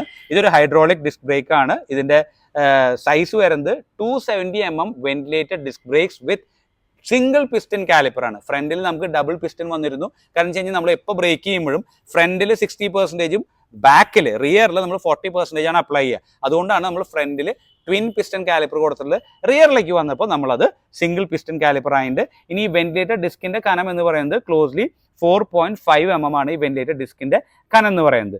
ഇത് ഈ പെർട്ടിക്കുലർ വാഹനത്തിന് നിങ്ങൾ കമ്പാരബിളി നോക്കിക്കഴിഞ്ഞ് കഴിഞ്ഞാൽ വളരെ എഫിഷ്യൻ്റ് ആയിട്ടുള്ള ഒരു ബ്രേക്കിംഗ് സിസ്റ്റം ആണെന്ന് തന്നെ എടുത്ത് പറയണം. ഒരു കാര്യം കൂടി ഉണ്ട്, നമുക്ക് റിയറിൽ ABS ഓഫ് ചെയ്യാനുള്ള ഒരു ഫീച്ചറും കൂടി റോയൽ എൻഫീൽഡ് ഈ വാഹനത്തിന് കൊടുത്തിട്ടുണ്ട്. അപ്പോൾ നമ്മൾ ഫ്രണ്ടിൽ നമുക്ക് ABS ഓഫ് ചെയ്യാൻ പറ്റില്ല, റിയറിൽ ഓഫ് ചെയ്യാൻ പറ്റും. ആ പറ്റുന്ന അതിൻ്റെ രീതികൾ എന്താണെന്നുള്ളത് ഞാൻ നിങ്ങൾക്ക് ജസ്റ്റ് പറഞ്ഞുതരാം. അടുത്തൊരു വീഡിയോയിലേ ഉണ്ടാവുള്ളൂ. ഈ ഒരു വീഡിയോയിൽ നമുക്കത് കാണിച്ചു കഴിഞ്ഞാൽ ഇതൊന്നും കൂടി നീളും, അല്ലെങ്കിൽ ഒരുപാട് ഈ വീഡിയോ നീണ്ടുണ്ട്. അപ്പോൾ ഇതാണ് ഇതിൻ്റെ ടോട്ടൽ സെറ്റപ്പ് നമുക്ക് റിയറിൽ വരുന്നത്. ഫ്രണ്ട് നമുക്ക് വരുന്നത് 300 mm ventilated disc, rear 270 mm ventilated disc ആണ്. അപ്പോൾ ഇതാണ് കാണുന്നത്, ബേബ്രീതി തന്നെയാണ് ഇത് വരുന്നത്. ഇനി ഇതിൻ്റെ ബ്രേക്ക് ഫ്ലൂയിഡ് ഉപയോഗിക്കുന്നത് ഫ്രണ്ടിൽ ഉപയോഗിച്ച പോലെ തന്നെ .4 തന്നെയാണ്. പക്ഷേ ഫ്രണ്ടിൽ നമ്മൾ 50 ml ഉപയോഗിച്ചതെന്ന് വെച്ചാൽ ഇവിടെ വരുമ്പോൾ നമുക്കത് 100 ml ആണ് ഇതിൻ്റെ ബ്രേക്ക് ഫ്ലൂയിഡ് ഉപയോഗിക്കേണ്ടി വരുന്നത്. പിന്നെ ഇത് നോക്കി കഴിഞ്ഞ് കഴിഞ്ഞാൽ ഇതിൻ്റെ ബാക്കിലത്തെ ആ ഒരു ഫീച്ചർ വൈസ് നിങ്ങൾക്ക് കാണാം. ഇനി ബ്രേക്കിൻ്റെ പ്ലേ, റിയർ ബ്രേക്കിൻ്റെ പ്ലേ എന്ന് പറയുന്നത് 0 mm to 0.4 mm ആണ് ഇതിൻ്റെ ബ്രേക്കിൻ്റെ പ്ലേ കൊടുക്കുന്നത്. നിങ്ങളത് നോക്കി കഴിഞ്ഞ് കഴിഞ്ഞാൽ ഇവിടെയാണ് നമ്മുടെ MC കിട്ടിയിരിക്കുന്നത് റിയർ ബ്രേക്കിൻ്റെ. ഇതാണ് നമ്മുടെ ഫുഡ് പെഗ്സ് വരുന്നത്. ഇതാണ് ബ്രേക്കിങ്ങിൻ്റെ പ്ലേ എന്ന് പറയുമ്പോൾ 0 mm to 0.4 mm ആണ് ഇതിൻ്റെ ബ്രേക്ക് പ്ലേ വരുന്നത്. നിങ്ങൾ ഈ ഫുഡ് പെക്സും കണ്ടിട്ടുണ്ട്. ഇത് ഹിമാലയന് ഷെയർ ചെയ്തിട്ടുള്ള ഫുഡ് പെക്സ് ആണ്. ഇതിന് ഇവിടെ നോക്കിക്കഴിഞ്ഞ് കഴിഞ്ഞാൽ നിങ്ങൾക്ക് കുറേ ടീത്തുകൾ കാണാൻ പറ്റും. കണ്ടോ, ഇത് നമ്മുടെ ബ്രേക്കിൻ്റെ ഇവിടെയും ടീത്തുകളുണ്ട്. ഇത് വേണമെങ്കിൽ റിമൂവബിൾ ആണ്. കാരണം വെച്ചാൽ നിങ്ങൾക്ക് ഓഫ് റോഡ് ചെയ്യുന്ന താല്പര്യം ഉണ്ടെന്ന് വെച്ചാൽ നമുക്കിത് റിമൂവ് ചെയ്തിട്ട് നമ്മുടെ കാലിന് ഒന്നും കൂടി ഗ്രിപ്പ് കിട്ടാവുന്ന രീതിയിലേക്ക് സെറ്റപ്പ് ചെയ്യാൻ വേണ്ടിയിട്ടാണ് ഈ ഒരു ഇത് കൊടുത്തിരിക്കുന്നത്. പിന്നെ ഇത് നമുക്ക് ഫോൾഡബിളും കൂടിയാണ്. നമ്മുടെ റിയറിലത്തെ നമ്മുടെ ഇത് നോക്കുകയാണെന്നുണ്ടെങ്കിൽ ഒന്നും കൂടി നാരോ ആയിട്ടുള്ള ഫുഡ് പെഗ്സ് ആണ് ഇതിന് വരുന്നത്. നിങ്ങൾ നോക്കിക്കഴിഞ്ഞ് കഴിഞ്ഞാൽ ഇത് നമുക്ക് മടക്കി വെക്കാവുന്നതാണ്. ഇതാണ് ഇത്തരമുള്ള ഫീച്ചേഴ്സ് വരുന്നത്. ഇനി നിങ്ങൾ ഓഫ് റോഡൊക്കെ പോകുന്നുണ്ടെങ്കിൽ മസ്റ്റായിട്ടും ഇതിൻ്റെ അടിയിൽ ഒരു ബാഷ് പ്ലേറ്റ് വാങ്ങി വെക്കണം ഇവിടെയായിട്ട്, അല്ലെങ്കിൽ നമ്മുടെ എഞ്ചിന് ഡാമേജ് വരാനുള്ള സാധ്യതയുണ്ട്. നമ്മൾ എപ്പോഴും വാഹനങ്ങൾ വാങ്ങുന്നവർ മനസ്സിലാക്കേണ്ട ഒരു കാര്യം, നിങ്ങൾ ഇനീഷ്യലി ആ വണ്ടീനെ എങ്ങനെ കെയർ ചെയ്യുന്നു അതുപോലെ ഇരിക്കും നമ്മുടെ വാഹനം നമ്മളോടും പെരുമാറുന്ന ഒരു രീതി എന്നാണ് എനിക്ക് തോന്നിയിട്ടുള്ളത്. അപ്പോൾ വണ്ടിക്ക് പ്രൊട്ടക്റ്റീവ് ആയിട്ടുള്ള കാര്യങ്ങൾ എന്തൊക്കെ ചെയ്യാൻ പറ്റുമോ അത് വാങ്ങുമ്പോൾ തന്നെ ചെയ്യുക. ഒരു നല്ല ക്രാഷ് ഗാർഡ് അത് മസ്റ്റ് ആയിട്ടുള്ള ഒരു കാര്യമാണ്. അതുപോലെ ഒരു സം ഗാർഡ് എന്ന് പറയുന്നത് ഈ ഒരു സം ഗാർഡ് വളരെ മസ്റ്റ് ആയിട്ടുള്ള ഒരു കാര്യമാണ്. അതൊക്കെ എഞ്ചിന്റെ പ്രൊട്ടക്ഷന് വേണ്ടിയിട്ടാണ്. അതുപോലെ നിങ്ങളുടെ പ്രൊട്ടക്ഷന് വേണ്ടിയുള്ള കാര്യങ്ങൾ നിങ്ങൾ ചെയ്തേ പറ്റൂ. കാരണം വെച്ച് കഴിഞ്ഞാൽ എല്ലാം ഒടിഞ്ഞിട്ട് അത് ശരിയാക്കാൻ നോക്കി കഴിഞ്ഞ് കഴിഞ്ഞാൽ ഒരിക്കലും പഴയ പോലെ ആവില്ല. അപ്പോൾ അതിന് എന്തൊക്കെ പ്രൊട്ടക്റ്റീവ് ആയിട്ടുള്ള സാധനം വേണം അത് നിങ്ങൾ വാങ്ങിച്ചു വെക്കുന്നത് നിങ്ങളുടെ നന്മയ്ക്കും, വണ്ടിക്ക് പ്രൊട്ടക്ഷനായിട്ട് വാങ്ങിച്ചു വെക്കുന്നത് വണ്ടിയുടെ നന്മയ്ക്കും അല്ലെങ്കിൽ വണ്ടിയുടെ നല്ലതിനും. അപ്പോൾ അതൊന്ന് ശ്രദ്ധിക്കുക. അപ്പോൾ നമുക്ക് അടുത്ത ടോപ്പിക്കിലേക്ക് കടക്കാം. റിയർ ടയറിനെ കുറിച്ച് സംസാരിച്ചു, ബ്രേക്കിനെ കുറിച്ച് സംസാരിച്ചു, ഇതൊക്കെ സംസാരിച്ചു. പക്ഷേ ഇമ്പോർട്ടൻ്റ് ആയിട്ടുള്ളൊരു പോയിന്റ് ഉണ്ടായിരുന്നത് നമ്മുടെ കോൾഡ് എയർ പ്രഷറാണ്. നമുക്ക് റിയറിൽ സിംഗിൾ ആയിട്ട് പോവുകയാണെന്നുണ്ടെങ്കിൽ 32 PSI ആവശ്യമുള്ളൂ. പക്ഷേ പില്യൺ ആയിട്ട് പോവുകയാണെന്നുണ്ടെങ്കിൽ നമുക്ക് 42 PSI മിനിമം വെക്കണം.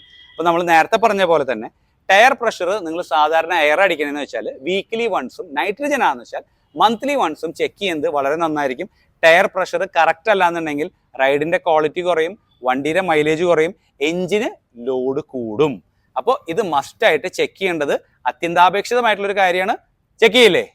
നമ്മളിനി സംസാരിക്കാൻ പോകുന്നത് റിയറിലത്തെ ടെയിൽ ലാമ്പ് അസംബ്ലിനെ കുറിച്ചിട്ടാണ്. നിങ്ങളിത് എവിടെയെങ്കിലും കണ്ടുണ്ടോ? കണ്ടുണ്ട്. ഇത് നമ്മുടെ സൂപ്പർ മീറ്റിയോർ അല്ലെങ്കിൽ ഷോർട്ട് ഗണിൽ നിന്ന് ഷെയർ ചെയ്തിട്ടുള്ള ഒരു പാർട്ടാണ്. അതിനൊരു ക്രോം ഫിനിഷും കൂടി കൊടുത്തിട്ടുണ്ട്. ഇതിനുള്ളിൽ വരുന്നതും LED സെറ്റപ്പ് തന്നെയാണ്. ഇതിന് സാധാ LED എന്ന് പറയുന്നത് നമുക്ക് 13.5 വാട്ടിൽ 0.5 വാട്ടുള്ള LED ആണ് കൊടുത്തിട്ടുള്ളത്. ഇനി അത് ബ്രേക്ക് ഒന്ന് അപ്ലൈ ചെയ്ത് കഴിഞ്ഞ് കഴിഞ്ഞാൽ ഇങ്ങനെയാണ് അത് കത്തുക. ഇതും 13.5 വാട്ടിൽ 4.8 വാട്ടിന്റെ LED ആണ് ഇതിന് കൊടുത്തിട്ടുള്ളത്. ഒന്ന് ബ്രേക്ക് ഒന്ന് വിട്ട് ഒന്നും കൂടി പിടിച്ചേ. ഓക്കെ, ഇങ്ങനെയാണ് ഇതിന്റെ ബാക്കിലത്തെ സെറ്റപ്പ് വരുന്നത്. ഇനി നമ്മുടെ ഇൻഡിക്കേറ്റേഴ്സ് നമ്മുടെ ഫ്രണ്ടിൽ കണ്ട സെയിം ഇൻഡിക്കേറ്റേഴ്സ് തന്നെയാണ് വരുന്നത്. LED സെറ്റപ്പിൽ തന്നെയാണ്.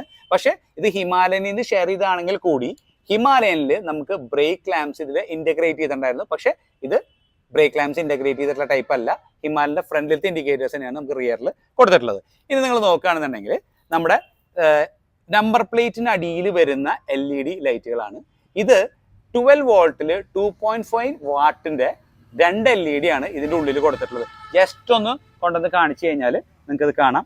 2 LED ആണ് ഇതിന്റെ ഉള്ളിൽ കൊടുത്തിട്ടുള്ളത്. പിന്നെ ഇതിന്റെ അടിയിലേക്ക് വരുമ്പോൾ നമുക്ക് റിഫ്ലക്ഷനുള്ള ഒരു പോയിന്റ് കൊടുത്തിട്ടുണ്ട്. ഇത് റിഫ്ലക്ഷൻ്റെ ഒരു സെന്റർ കൊടുത്തിട്ടുണ്ട്. ഇനി നിങ്ങൾ സൈഡിലേക്ക് നോക്കി കഴിഞ്ഞ് കഴിഞ്ഞാൽ നമുക്ക് സാരി ഗാർഡ് കൊടുത്തിട്ടുണ്ട്. നമുക്ക് ഇന്ത്യയിൽ മാത്രമാണ് ഈ സാരി ഗാർഡ് ഉള്ളൂ കേട്ടോ. കാരണം എന്ന് വെച്ച് കഴിഞ്ഞാൽ പുറം രാജ്യങ്ങളിൽ സാരി ഉപയോഗിക്കാത്തതുകൊണ്ടല്ല. പക്ഷെ അവിടെ ഇതൊരു നോമല്ല. പക്ഷെ ഇത് സാരി ഗാർഡ് ഈ വാഹനത്തിന് കൊടുത്തിട്ടുണ്ട്. ഊരി വെച്ചിട്ട് ഓടിക്കാൻ നോക്കണ്ട. 2500 തൊട്ട് 3000 വരെ ഫൈൻ കിട്ടുന്നുണ്ടെന്നാണ് കേട്ടത്. അപ്പോൾ സാരി ഗാർഡ് കൊടുത്തിട്ടുണ്ട്. അടുത്തായിട്ട് നമ്മൾ സംസാരിക്കാൻ പോകുന്നത് നമ്മുടെ ചെയിൻ പ്ലേനെ കുറിച്ചിട്ടാണ്. നമ്മുടെ വാഹനത്തിന്റെ ചെയിൻ പ്ലേ എന്ന് പറയുന്നത് 20 mm to 30 mm ആണ് ഈ വാഹനത്തിന്റെ ചെയിൻ പ്ലേ എന്ന് പറയുന്നത്. നമുക്കിനി ഈ വാഹനത്തിന്റെ ഡയമെൻഷൻ, വെയിറ്റ്, ഗ്രൗണ്ട് ക്ലിയറൻസ് എന്നീ കാര്യങ്ങളിലേക്ക് ഒന്ന് നോക്കിയാലോ. വായോ. ഇതിന് ടോട്ടൽ ലെങ്ത് വരുന്നത് ഈ വാഹനത്തിന്റെ 2180 ആണ്. 2180 ആണ് ഇതിന്റെ ടോട്ടൽ ലെങ്ത് വരുന്നത്. ഇതിന്റെ വീൽ ബേസ് വരുന്നത് 1460 ആണ്. 1460 ആണ് ഇതിന്റെ വീൽ ബേസ് വരുന്നത്. രണ്ട് വീലും തമ്മിലുള്ള ഡിസ്റ്റൻസ് വരുന്നത് 1460 ആണ്. ഇതിന്റെ ഹൈറ്റ് വരുന്നത് 1160 ആണ്. 1160 ആണ് ഇതിന്റെ ഹൈറ്റ് വരുന്നത്. ഇനി ഇതിന്റെ വിഡ്ത്ത് ആണ് നിങ്ങൾ നോക്കണമെന്നുണ്ടെങ്കിൽ ഈ രണ്ട് എൻഡും കൂടി ചെക്ക് ചെയ്യാന്നുണ്ടെങ്കിൽ 855 ആണ് ആണ് ഇതിന്റെ വിഡ്ത്ത് വരുന്നത്. ഇതൊക്കെ ഞാൻ ലാണ് പറഞ്ഞിട്ടുള്ളത്. ഇനി ഇതിന്റെ ഗ്രൗണ്ട് ക്ലിയറൻസ് നോക്കുകയാണെന്നുണ്ടെങ്കിൽ 184 ആണ് ഇതിന്റെ ഗ്രൗണ്ട് ക്ലിയറൻസ് വരുന്നത്. സീറ്റ് ഹൈറ്റ് നോക്കുകയാണെന്നുണ്ടെങ്കിൽ 830 ആണ് ഇതിന്റെ സീറ്റ് ഹൈറ്റ് വരുന്നത്. നമുക്കിനി ഈ ബെയർ 650 എന്ന് പറഞ്ഞ വാഹനത്തിന്റെ സൈഡ് ബോക്സും സീറ്റും ഒക്കെ ഒന്ന് തുറന്നു നോക്കിയാലോ. കാരണം വെച്ചാൽ സാധാരണ ആൾക്കാർ ഇത് കാണിക്കലില്ല. പക്ഷെ ഇത് എങ്ങനെയാണ് തുറക്കുന്നതെന്ന് പലർക്കും അറിയില്ല. അപ്പോൾ ഞാൻ ജസ്റ്റ് ഒന്ന് കാണിച്ചു തരാം. അപ്പോൾ ഇതിൽ എനിക്ക് അസിസ്റ്റ് ചെയ്യാനായിട്ട് എൻ്റെ PDA ഇൻചാർജ് ഡെന്നി എന്ന് പറഞ്ഞ വ്യക്തിനെ ഞാൻ ഈ വീഡിയോയിലേക്ക് ക്ഷണിക്കുകയാണ്. Denny please, thank you for joining the video. അപ്പോൾ ഒന്ന് നമുക്ക് സൈഡ് ബോക്സ് ഒന്ന് തുറന്ന് കാണിക്കണം. അതുപോലെ തന്നെ നമ്മുടെ മറ്റേ ഇതിന് ഉപയോഗിക്കില്ലേ ടൂൾ കിറ്റ് ഒന്ന് കാണണം. പിന്നെ എന്തൊക്കെയാണ് ഇതിലുള്ളതെന്നുള്ള കാര്യങ്ങളൊന്ന് ഡീറ്റെയിൽ ആയിട്ട് ഒന്ന് കാണിക്കൂ. ഒന്ന് പറഞ്ഞു കഴിഞ്ഞാൽ നമ്മുടെ റൈറ്റ് ഹാൻഡ് സൈഡിൽ ആണ് കീ ഇടേണ്ടത്. ഇത് തിരിച്ച് മേളിലേക്ക് പൊന്തിച്ച് അടിയിലേക്ക് വലിക്കണം. അപ്പോൾ ഇവിടെയാണ് നമ്മുടെ ടൂൾ കിറ്റ് ഇരിക്കുന്നത്. അപ്പോൾ ടൂൾ കിറ്റ് ജസ്റ്റ് ആ റബ്ബറിൻ്റെ ഒരു ഇത് റിലീസ് ചെയ്ത് ഇത് പുറത്തേക്ക് എടുത്തു. ഇതൊരു കവറിലാണ് വരുന്നത്. അപ്പോൾ ഈ കവറിൽ നിന്ന് ഇത് പുറത്തേക്ക് എടുത്തു. ഇനി ജസ്റ്റ് നോക്കി കഴിഞ്ഞ് കഴിഞ്ഞാൽ നമുക്ക് ഡീറ്റെയിൽ ഇത് പറഞ്ഞു തരും ആള്. ഇതാണ് ഇതിൻ്റെ ടൂൾ കിറ്റിൻ്റെ സിസ്റ്റം വരുന്നത്. ഇതിൽ നമുക്ക് ഷോക്ക് അബ്സ് കറക്റ്റ് ചെയ്യാനുള്ള ഒരു ടൂൾ ഉണ്ട്. പിന്നെ അതുപോലെ തന്നെ ഏതാണ് 12-13 അറ്റത്ത് വരുന്നുണ്ട്. പിന്നെ നമ്മുടെ ഫ്യൂസ് ഊരാനുള്ള സാധനം ഇതിൽ വരുന്നുണ്ട്. പിന്നെ ഒരു സ്ക്രൂ ഡ്രൈവർ കൊടുത്തിട്ടുണ്ട്. ഇനി ഇതിൽ മൈനസ് ഉണ്ട്, മൈനസ് ടൈപ്പുള്ള സ്ക്രൂ ഡ്രൈവർ ഉണ്ട്. പിന്നെ നമുക്ക് വരുന്നത് ഇതെന്തിനാ വരുന്നത്, ലിവർ അഡ്ജസ്റ്റ് ചെയ്യാനുള്ളത്. പിന്നെ ഇതിലൊരു 12-10 കൊടുത്തിട്ടുണ്ട്. പിന്നെ എല്ലങ്കി കൊടുത്തിട്ടുണ്ട്, ഒരു സെറ്റ് ഓഫ് എല്ലങ്കീസ് കൊടുത്തിട്ടുണ്ട്. ഇതാ എല്ലങ്കീസ് തന്നിട്ടുണ്ട്. പിന്നെ നമുക്ക് ഇതിൻ്റെ കൂടെ വരുന്ന അടുത്ത സാധനം എന്ന് പറയുന്നത് ഉള്ളിൽ നിന്ന് എടുക്കാൻ കിട്ടുന്നില്ല. ഓക്കെ, ഇതെന്താന്ന് പറഞ്ഞു കൊടുത്തത്, ഇത് പ്ലഗ് ഒരാൾ പ്ലഗ് സ്പാനർ. പിന്നെ ഇതിൻ്റെ ഉള്ളിൽ ഈ ഒരു സാധനം കൊടുത്തിട്ടുണ്ട്. നമ്മൾ സൂപ്പർ മീറ്റിയോറിൽ വെച്ചിട്ടുണ്ടായിരുന്ന ടൈപ്പ് ഫ്രണ്ട് വീൽ ഊരുന്ന നട്ടാണ്, ഇൻവേർട്ടഡ് ബോൾട്ടാണ്. അത് നിങ്ങളൊന്ന് ജസ്റ്റ് ഒന്ന് കാണിച്ചു കൊടുത്തേ ആൾക്കത് എങ്ങനെ വെക്കണേന്ന് കാണിച്ചു കൊടുത്തേ. ഓക്കെ, ഇതിങ്ങനെ വെച്ചിട്ടാണ് ഇത് ഊരുക. അപ്പോൾ അതൊന്ന് ഊരിയെടുത്തോളൂ. പിന്നെ നമുക്ക് ഈ ഒരു ഐറ്റം കൊടുത്തിട്ടുണ്ട്, ഇത് വെച്ചിട്ടാണ് ഇത് ഊരുക അല്ലേ. അതെ, എക്സ്റ്റൻഷൻ ചെയ്യാനുള്ള ഒരു മെക്കാനിസം കൂടിയാണ് അത്. എനിക്ക് തോന്നുന്നു ഇതിലും ഒരു സാധനം കിടക്കുന്നുണ്ട്. ഇതെന്തിനുള്ള, ഇത് 2 എണ്ണം ഉണ്ടല്ലോ. ഒരു 16-ൻ്റെ ഉണ്ട്, 2 16-ൻ്റെ സ്പാനറും കൂടി. അപ്പം ഇത്രയും ഐറ്റംസ് ആണ് നമ്മുടെ ടൂൾ കിറ്റിൻ്റെ അകത്ത് വരുന്നത്. അപ്പോൾ ഇത് നമ്മുടെ ടെസ്റ്റ് ഡ്രൈവ് വണ്ടിയാണ്. അപ്പോൾ നിങ്ങൾ പേടിക്കൊന്നും വേണ്ട, ഇത് നമ്മളിവിടെ ടെസ്റ്റ് ഡ്രൈവിന് കൊടുക്കുന്ന വണ്ടിയിൽ നിന്നാണ് ഈ ടൂൾ കിറ്റ്സ് കംപ്ലീറ്റ് എടുത്തിട്ടുള്ളത്. ഇനി അപ്പോൾ ഇതൊന്ന് ജസ്റ്റ് തൽക്കാലത്തേക്ക് ഒന്ന് അടിയിൽ വെച്ചോ. നമുക്കിനി ഇതിൻ്റെ സീറ്റ് ഒന്ന് തുറന്ന് നോക്കാം. അടിയിൽ വെച്ചോളൂ. ഇതിൻ്റെ സീറ്റ് ഒന്ന് തുറന്ന് കാണിച്ചേ. ഇത് തുറക്കുന്നതിന് മുമ്പ് ഈ സീറ്റ് നിങ്ങൾ നോക്കിക്കഴിഞ്ഞാൽ ഒരു ബ്ലൂ കളറിലാണ് വരുന്നത്. ഇതിൻ്റെ ഇവിടെ ഒരു ചെറിയ ഹോൾഡ് പോലെ കൊടുത്തിട്ടുണ്ട്. ആ ഒരു പഴമേനെ കൊണ്ടുവരുന്ന ഒരു രീതിയിലാണ്, ആ ഒരു റെട്രോ ഓൾഡ് ഫീല് ഇതിലേക്ക് കൊണ്ടുവന്നിട്ടുണ്ട്. ഇനി സീറ്റ് എങ്ങനെ ഊരണേന്നൊന്ന് കാണിച്ചു കൊടുത്തേ. ഇവിടെ അഡ്ജസ്റ്റർ വലിക്കുന്നു, പൊക്കുന്നു, എടുക്കുന്നു. ഓക്കെ, അപ്പം ഇതാണ് നമ്മുടെ ബെയർ 650-യുടെ സീറ്റ് ഊരിക്കഴിഞ്ഞാലുള്ള ലുക്ക് എന്ന് പറയുന്നത്. അപ്പോൾ നിങ്ങൾക്ക് നോക്കിക്കഴിഞ്ഞ് കഴിഞ്ഞാൽ ECU കൂടി ഇരിക്കുന്നുണ്ട്. ഇതാണ് നമ്മുടെ ബെയർ 650-യുടെ ECU വരുന്നത്. അപ്പോൾ ഇത് ഒരു വെറ്റിസ്കോൻ്റെ ECU ആണ്, ഞാൻ നിങ്ങൾ നേരത്തെ പറഞ്ഞ പോലെ തന്നെ. ഇത് നമ്മുടെ OBD കേബിള് കണക്ട് ചെയ്യാനുള്ള ഒരു പോർട്ടാണ് ഇവിടെ ഈ ഒരു റെഡ് കളറിൽ കാണുന്നത്. ഇനി ഇത് തുറന്നു കഴിഞ്ഞ് കഴിഞ്ഞാൽ നമുക്ക് ഇതിൻ്റെ ഫ്യൂസുകൾ ബാക്കിയുള്ള കാര്യങ്ങൾ ഇതിൽ വെച്ചിട്ടുണ്ട്. അതിലിപ്പോൾ നമ്മളോട് വ്യക്തമായിട്ട് പറഞ്ഞിട്ടുണ്ട്. ഇതിൽ ഓൾട്ടർനേറ്ററിൻ്റെ 30 ആംസിൻ്റെയാണ് ഫ്യൂസ് നമ്മളിത് കാണുന്നത്. ഇപ്പോൾ ഇത് ഓൾട്ടർനേറ്ററിൻ്റെ 2 ഫ്യൂസ് ഉണ്ട്, അതിൻ്റെ ഒരു സ്പെയർ ഇതിലുണ്ട്. പിന്നെ നമ്മൾ വരുന്നത് മെയിൻ ഇതിൻ്റെ ഒരു 30 ആംസിൻ്റെ വരുന്നുണ്ട്, അതുകൂടി ഉണ്ട്. സ്പെയർ നേരത്തെ പറഞ്ഞ പോലെ തന്നെ ഉണ്ട്. പിന്നെ EFI യൂണിറ്റിൻ്റെ 15 ആംസിൻ്റെയാണ് ഈ കാണുന്ന നീല. പിന്നെ അത് കഴിഞ്ഞ് കഴിഞ്ഞിട്ടുണ്ടെങ്കിൽ ഇഗ്നിഷൻ സപ്ലൈരിയാണ് ഈ കാണുന്ന 10 ആംസ് വരുന്നത്. അതുപോലെ തന്നെ ഹോണ്ട വരുന്നുണ്ട് 10 ആംസ്. പിന്നെ അതുപോലെ തന്നെ ആക്സസറി എന്തെങ്കിലും ഫിറ്റ് ചെയ്യുന്നുണ്ടെങ്കിൽ അതിൻ്റെ ഒരു 10 ആംസ് വരുന്നുണ്ട്. ABS യൂണിറ്റിൻ്റെ 10 ആംസ് നിൽക്കുന്നുണ്ട്. പിന്നെ അതുപോലെ തന്നെ ABS 2 ABS ഉണ്ട്, ഡ്യുവൽ ABS ആയതുകൊണ്ട് 2 ABSൻ്റെ ഇതിൻ്റെയൊക്കെ സ്പെയറുകളുമാണ് ഇവിടെ കൊടുത്തിട്ടുള്ളത്.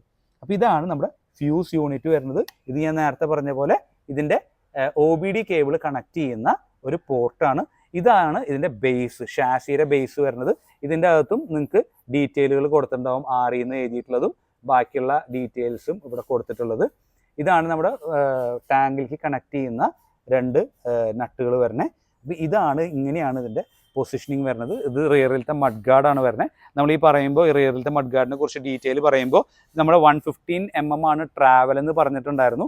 അത് തന്നെ ഈ ഗ്യാപ്പ് ഇവിടെ നിങ്ങൾക്ക് കാണാൻ സാധിക്കും. അത് ഓഫ് റോഡ് ചെയ്യുന്നതിന് ഒരുപാട് ബെനിഫിറ്റ് ചെയ്യുന്ന രീതിയിലാണ് ഇത് ടോട്ടലി ഈ വണ്ടി ഡിസൈൻ ചെയ്തിട്ടുള്ളത്. നമുക്കിനി ആ സീറ്റ് വെക്കുന്നതൊന്ന് കാണിച്ചു കൊടുത്തേ.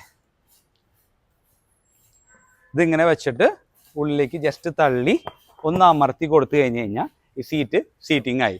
ഇത് വലിക്കണത് ഇവിടെ, അവിടെ പണ്ടത്തെ അംബാസഡറിൽ നമ്മുടെ ബോണറ്റ് തുറക്കണ പോലത്തെ ഒരു സാധനമാണിത്. ഇതൊരു ഇങ്ങോട്ടൊരു വലിക്കുക, വലിച്ചു കഴിഞ്ഞ് കഴിഞ്ഞിട്ടുണ്ടെങ്കിൽ ഇത് ഇവിടുന്ന് റിലീസായിട്ട് വരും. അപ്പോൾ ഇനി ആ കവർ ഒന്ന് വെച്ചോളൂ. ആ ടൂൾ കിറ്റ് ഒന്ന് മോൻ കറക്റ്റ് ചെയ്തിട്ട് പിന്നെ വെച്ചാൽ മതി. അപ്പോൾ ഞാൻ മീൻ വയൽ എനിക്ക് ആ റിവ്യൂ ഒന്ന് കംപ്ലീറ്റ് ചെയ്യുകയും ചെയ്യാം. ഓക്കെ, അപ്പോൾ thank you Denny for coming down. പറഞ്ഞു തന്നതിന് ഒരുപാട് നന്ദി. അപ്പോൾ കുറേ ആൾക്കാർക്ക് അറിയാത്തൊരു കാര്യമായതുകൊണ്ടാണ് താങ്കളെ തന്നെ, ഇതിൽ എക്സ്പേർട്ട് ആയിട്ടുള്ള താങ്കളെ തന്നെ വിളിക്കാനതിൻ്റെ കാരണം.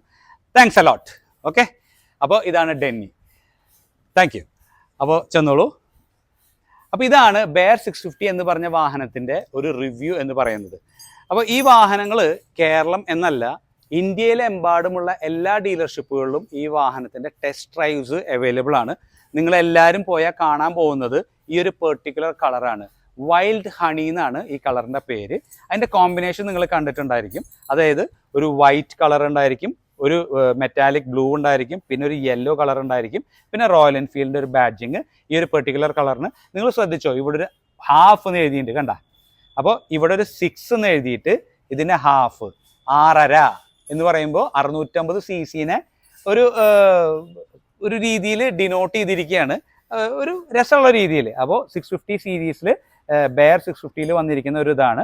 അപ്പോൾ ഇതാണ് ആ വണ്ടി. ഇതിൻ്റെ ഇവിടെ ബെയറിൻ്റെ ഒരു പടം കൊടുത്തിട്ടുണ്ട്, ഒന്ന് വന്നാൽ കാണിച്ചു തരാം. ആ ഫ്യൂവൽ ടാങ്കിൻ്റെ മുകളിലായിട്ട് ഇവിടെ ബെയറിൻ്റെ ഒരു പടം കൊടുത്തിട്ടുണ്ട്. ആ കീ ഒന്ന് തരുമോ ഡെന്നി? ഇങ്ങോട്ട് എറിഞ്ഞാൽ മതി, കുഴപ്പമില്ല. ഓക്കെ, ഇനി നിങ്ങൾ ഇതിൻ്റെ ഫ്യൂവൽ ടാങ്ക് തുറക്കണത് ഇങ്ങനെയാണ്. ഇതിങ്ങനെ തുറന്നിട്ട് കീ ഇട്ട് ജസ്റ്റ് തുറന്നു കഴിഞ്ഞ് കഴിഞ്ഞാൽ ഇതാണ് അതിൻ്റെ ഫ്യൂവൽ ടാങ്കിൻ്റെ ലിഡ് തുറക്കുന്നതിൻ്റെ രീതി.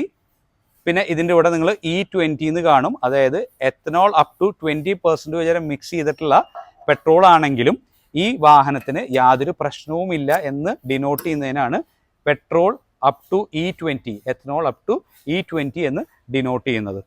അപ്പോൾ ഈ വാഹനത്തിൻ്റെ ഒരു ടോട്ടൽ ഇൻ ഡെപ്ത് റിവ്യൂയിലേക്ക് കടന്നു. കുറേ കാര്യങ്ങൾ ഞാൻ നിങ്ങൾക്ക് പറഞ്ഞു തന്നിട്ടുണ്ട്, കുറേ കാര്യങ്ങൾ ഞാൻ വിട്ടു പോയിട്ടുണ്ടായിരിക്കാം. അപ്പോൾ അങ്ങനെ എന്തെങ്കിലും ഉണ്ടെങ്കിൽ നിങ്ങൾ കോമെൻറ്റിലൊന്ന് വന്ന് മെൻഷൻ ചെയ്യുക. ഇനി നമുക്ക് സംസാരിക്കാനുള്ളത് ഈ വാഹനത്തിൻ്റെ കളറിനെ കുറിച്ചാണ്. അപ്പോൾ നമുക്ക് അതിനെക്കുറിച്ച് സംസാരിക്കാം, വായോ. നമ്മളിനി ഇതിൻ്റെ കളറുകളിലേക്ക് കടക്കുകയാണ്. ഇതിൻ്റെ ഏറ്റവും ബേസ് വേരിയൻ്റ് എന്ന് പറയുന്നത് ബോർഡ് വാക്ക് വൈറ്റ് എന്ന് പറഞ്ഞൊരു കളറാണ്.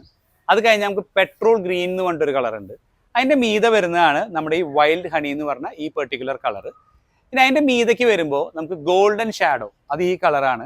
ഈ ഗോൾഡൻ ഷാഡോയിൽ മാത്രം നമ്മുടെ USB ഫോക്സ് ഇല്ലേ, ചോവേരെ, അത് ഗോൾഡൻ കളറായിരിക്കും. പിന്നെ ഒരു ബ്ലാക്ക് ആഷ്, പിന്നെ ആഷിൻ്റെ ഒരു ലൈറ്റ് ആഷ് കോമ്പിനേഷനാണ്. പിന്നെ നമുക്ക് റോയൽ എൻഫീൽഡിൻ്റെ ലോഗോ ഇതിൽ വെച്ചിട്ടുണ്ട്. ഇതാണ് നമ്മുടെ ഗോൾഡൻ ഷാഡോ എന്ന് പറഞ്ഞ കളർ വരുന്നത്. പിന്നെ വരുന്നതാണ് നമ്മുടെ 249. നമ്മുടെ എഡി മൾഡറിൻ്റെ കഥ നമ്മൾ ഈ വീഡിയോൻ്റെ തുടക്കത്തിൽ സംസാരിച്ചിട്ടുണ്ടായിരുന്നു. ഈ എഡി മൾഡറിൻ്റെ വണ്ടിയുടെ നമ്പറാണ് 249. അതിനുവേണ്ടി വെച്ചിട്ടുള്ള ഒരു പെർട്ടിക്കുലർ മോഡലാണ് 249 എന്ന് പറഞ്ഞാൽ. അതിൻ്റെ ഷാസിയൊക്കെ ഒരു ടെർക്വൈഷ് ഗ്രീൻ കളറിലാണ് അത് ഡിസൈൻ ചെയ്തിട്ടുള്ളത്. നിങ്ങൾക്കൊന്ന് ഗൂഗിൾ ചെയ്ത് നോക്കി കഴിഞ്ഞാൽ അത് കിട്ടും. അപ്പോൾ ഇത്തരം കളറുകളാണ് റോയൽ എൻഫീൽഡിൻ്റെ ഈ വണ്ടികളിൽ വരുന്നത്. ഇതിൻ്റെ സ്റ്റാർട്ടിങ് വരുന്നത് 432 ഓൺ റോഡ് നമുക്ക് B2B ഇല്ലാത്ത ഇൻഷുറൻസ് വെച്ചിട്ട് വരുന്ന കോസ്റ്റ്. ഇത് തന്നെ ഏറ്റവും ടോപ്പ് എൻഡ് എന്ന് പറയുന്നത് 456 ഈ വാഹനത്തിൻ്റെ കോസ്റ്റ് വരുന്നത്. ഇനി ഈ വാഹനം എടുക്കുന്ന ആൾക്കാരുടെ ഒരു ക്യാരക്ടർ നമ്മുടെ എഡി മൾഡറിൻ്റെ പോലെ അഡ്വഞ്ചർ താല്പര്യമുണ്ട്, അന്ന് വെച്ച് കഴിഞ്ഞാൽ ഡെയിലി യൂസും വേണം, അന്ന് വെച്ച് കഴിഞ്ഞാൽ ഓഫ് റോഡ് ചെയ്യും വേണം. ഒരു പെക്യുലർ ആയിട്ടുള്ള ആൾക്കാർ, അതായത് ഒരു ഐഡന്റിറ്റിയിൽ തന്നെ ഒരു ഐഡന്റിറ്റിയും കൂടി ഉള്ള ഒരാൾക്കാരാണ് ഇത്തരം വണ്ടികൾ ബേസിക്കലി എടുക്കുക എന്നുള്ളതാണ് റോയൽ എൻഫീൽഡിൻ്റെ ഒരു കണ്ടുപിടുത്തം. അതുപോലെ തന്നെ എഡി മൾഡറിൻ്റെ ഒരു ക്യാരക്ടറും അതുപോലെ തന്നെയായിരുന്നു. അഡ്വഞ്ചറാണ് ആൾ നോക്കിയിരുന്നത്. ഇപ്പോൾ എഡി മൾഡറിൻ്റെ JCയിൽ നോക്കിക്കഴിഞ്ഞ് കഴിഞ്ഞാൽ ആളുടെ ഒരു സൈഡിൽ ഒരു ക്വസ്റ്റ്യൻ മാർക്കും ഒരു സൈഡിൽ കുറേ ചെക്കുകളായിട്ടാണ്. കാരണം വെച്ച് കഴിഞ്ഞാൽ എന്തിനും തയ്യാറായിട്ട് നിൽക്കാൻ, ഫേസ് ചെയ്യാൻ തയ്യാറായിട്ടുള്ള ഒരു വ്യക്തികളാണ് ഇത്തരം വണ്ടികൾ എടുക്കുക എന്നാണ് റോയൽ എൻഫീൽഡിന് തോന്നിയിട്ടുള്ളതും. അതുകൊണ്ട് തന്നെയാണ് എഡി മൾഡർ എന്ന് പറഞ്ഞ ഒരാളെ ഈ ഒരു ഇതിലേക്ക് കൊണ്ടുവന്നതും ആൾക്കൊരു ട്രിബ്യൂട്ട് കൊടുത്തതും. പിന്നെ നമ്മൾ നേരത്തെ പറഞ്ഞ ബിഗ് ബെയർ റൺ എന്ന് പറഞ്ഞിട്ടുള്ള ആ ഒരു കോമ്പറ്റീഷൻ ഭയങ്കര അഡ്വഞ്ചറസ് ആയിട്ടുള്ള ഒരു കോമ്പറ്റീഷനാണ്. ആ കോമ്പറ്റീഷനും ഇതിലേക്ക് ഇൻക്ലൂഡ് ചെയ്യാനുള്ള എൻ്റെ കാരണവും ഈ ഒരു വണ്ടിയുടെ ക്യാരക്ടർ തന്നെയാണ്, ഈ വണ്ടിയുടെ എബിലിറ്റി, ഈ വണ്ടിയുടെ ഒരു എൻഡ്യൂറൻസ്. ഈ വണ്ടി ഓടിക്കാത്ത ആൾക്കാരുണ്ടെങ്കിൽ നിങ്ങൾ പറയും ഞാൻ ഇന്റർസെപ്റ്റർ ഓടിച്ചിട്ടുണ്ട്, കോണ്ടിനെന്റൽ GT ഓടിച്ചിട്ടുണ്ട്. അതൊന്നുമല്ല ഈ വാഹനം. ഈ വാഹനം കമ്പാരബിളി റേക്ക് ആംഗിളിൽ ഫസ്റ്റ് ഡിഫറൻസ് ഉണ്ട്. സെക്കൻഡ് എന്ന് പറയുന്നത് 2-in-1 എക്സോസ്റ്റ് ആണ്. തേർഡ് എന്ന് പറയുന്നത് ഇതിന്റെ ടോർക്കിൽ വ്യത്യാസമുണ്ട്. 4 എന്ന് പറയുന്നത് ഇതിന്റെ ടയർ ചങ്കി ടയേഴ്സ് ആണ്. നിങ്ങൾക്ക് തോന്നി ഈ വണ്ടി റോട്ടിൽ കൂടെ ഓടിക്കുമ്പോൾ ഭയങ്കര റഫായിരിക്കുന്നു, ഒരിക്കലും അല്ല, വളരെ കംഫർട്ടബിൾ ആയിട്ടുള്ളതാണ്. പിന്നെ ഇങ്ങനത്തെ ഒരു സീരീസിൽ ഏറ്റവും കൂടുതൽ ട്രാവൽ കൊണ്ടുവന്നിട്ടുള്ളത് ഷോവേര സസ്പെൻഷനിൽ 130 ട്രാവൽ, റിയറിൽ 115 ട്രാവൽ കൊണ്ടുവന്നിട്ടുള്ള ഒരു പെക്യുലർ വണ്ടി തന്നെയാണ് ഈ പറയുന്ന ബെയർ 650 എന്ന് പറയുന്നത്. ഒരു കാരണവശാലും നിങ്ങൾ ടെസ്റ്റ് ഡ്രൈവ് ചെയ്യാതിരിക്കരുത്. എല്ലാ ഡീലർഷിപ്പുകളിലും ടെസ്റ്റ് ഡ്രൈവ് അവൈലബിൾ ആണ്. ചോദിക്കുക, അവിടെ ചെന്ന് ഓടിക്കുക, നിങ്ങളുടെ അഭിപ്രായങ്ങൾ. നമ്മൾ നേരത്തെ ഗറിലേറെ ഒരു വീഡിയോ ചെയ്തപ്പോൾ നമ്മൾ പറഞ്ഞ് കുറേ പേര് കുറേ അഭിപ്രായങ്ങൾ പറഞ്ഞിട്ടുണ്ടായിരുന്നു. അതുപോലെ തന്നെ ഈ വണ്ടിയുടെ ഒരു അഭിപ്രായം നിങ്ങൾ ഇതിൽ കമൻറ്റിൽ ഇട്ട് കഴിഞ്ഞ് കഴിഞ്ഞാൽ ഞാൻ ഒരുപാട് വീഡിയോകൾ ചെയ്യുന്നതിൽ നിങ്ങൾക്ക് ഉപകാരപ്പെടുന്നുണ്ട് എന്നുള്ളൊരു കാര്യം എനിക്ക് മനസ്സിലാവും. അത് എനിക്ക് ഒരുപാട് സന്തോഷം തരുന്നൊരു കാര്യമാണ്. അപ്പോൾ എൻ്റെ ഈ വീഡിയോ കണ്ട് ഇഷ്ടപ്പെട്ടിട്ടുണ്ടെങ്കിൽ നമ്മുടെ ഈ ചാനൽ ഒന്ന് സബ്സ്ക്രൈബ് ചെയ്യുക, ഈ വീഡിയോ ഒന്ന് ലൈക്ക് ചെയ്യുക. നിങ്ങളുടെ ഏതെങ്കിലും ഫ്രണ്ട്സ് ഇതുപോലത്തെ വാഹനങ്ങൾ എടുക്കാൻ ഉദ്ദേശിക്കുന്നുണ്ടെങ്കിൽ ഈ വീഡിയോ ഒന്ന് ഷെയർ ചെയ്ത് കൊടുക്കുക. അപ്പോൾ അവർക്ക് ഇതിൻ്റെ ഡീറ്റെയിൽ ഒന്നും കൂടി അറിയാൻ സാധിക്കും. അടുത്തുള്ള ഡീലർഷിപ്പിൽ പോയിട്ട് ടെസ്റ്റ് ഡ്രൈവ് എടുക്കുക. അപ്പോൾ ഒരുപാട് നേരം നമ്മൾ സംസാരിച്ചു, ഒരുപാട് കാര്യങ്ങൾ നമ്മൾ ഷെയർ ചെയ്തു. കുറേ കാര്യങ്ങൾ വിട്ടുപോയിട്ടുണ്ടായിരിക്കാം, കുറേ കാര്യങ്ങൾ ഞാൻ നിങ്ങൾക്ക് പറഞ്ഞു തന്നിട്ടുണ്ടായിരിക്കാം. നിങ്ങൾക്കത് മനസ്സിലായിട്ടുണ്ടെങ്കിൽ അതെനിക്ക് ഒരുപാട് സന്തോഷമുണ്ട്. അതിൻ്റെ സന്തോഷം ഒന്ന് രേഖപ്പെടുത്താൻ ഒന്നും കൂടി വിനീതമായിട്ട് അഭ്യർത്ഥിക്കുന്നു. അപ്പോൾ എൻ്റെ പേര് ഫ്രാൻസിസ് എന്നാണ്. ടാക്സ് ബൈക്സ് റോയൽ എൻഫീൽഡിൻ്റെ DP ആണ്. നമുക്ക് സ്ഥാപനങ്ങളുള്ളത് കുരീച്ചിറ, ഇരിഞ്ഞാലക്കുട, പാട്രാക്കിൽ, വടക്കുംചേരിൽ ചെറിയൊരു സ്റ്റോർ ഇട്ടുണ്ട്. ഇപ്പോൾ പാലക്കാട്, ആലത്തൂർ ഭാഗത്തുള്ളവർക്ക് വണ്ടി വേണമെന്നുണ്ടെങ്കിൽ നമ്മുടെ മംഗലം പാലത്തിന് അടുത്തുള്ള ആ സ്റ്റോറിലേക്ക് ഒന്ന് ചെന്ന് കഴിഞ്ഞാൽ നിങ്ങൾക്ക് വണ്ടികൾ കാണാം. ടെസ്റ്റ് ഡ്രൈവ്സ് നമ്മൾ അറേഞ്ച് ചെയ്യുന്നുണ്ട്, ഹോം ടെസ്റ്റ് ഡ്രൈവ്സ് അറേഞ്ച് ചെയ്യുന്നുണ്ട്. ഇനി നിങ്ങൾക്ക് എവിടെയെങ്കിലും ടെസ്റ്റ് ഡ്രൈവ് കിട്ടുന്നില്ല എന്നുണ്ടെങ്കിൽ പറഞ്ഞു കഴിഞ്ഞ് കഴിഞ്ഞാൽ നമുക്കത് അറേഞ്ച് ചെയ്യാനുള്ള കാര്യങ്ങളും കൂടി ചെയ്യാവുന്നതാണ്.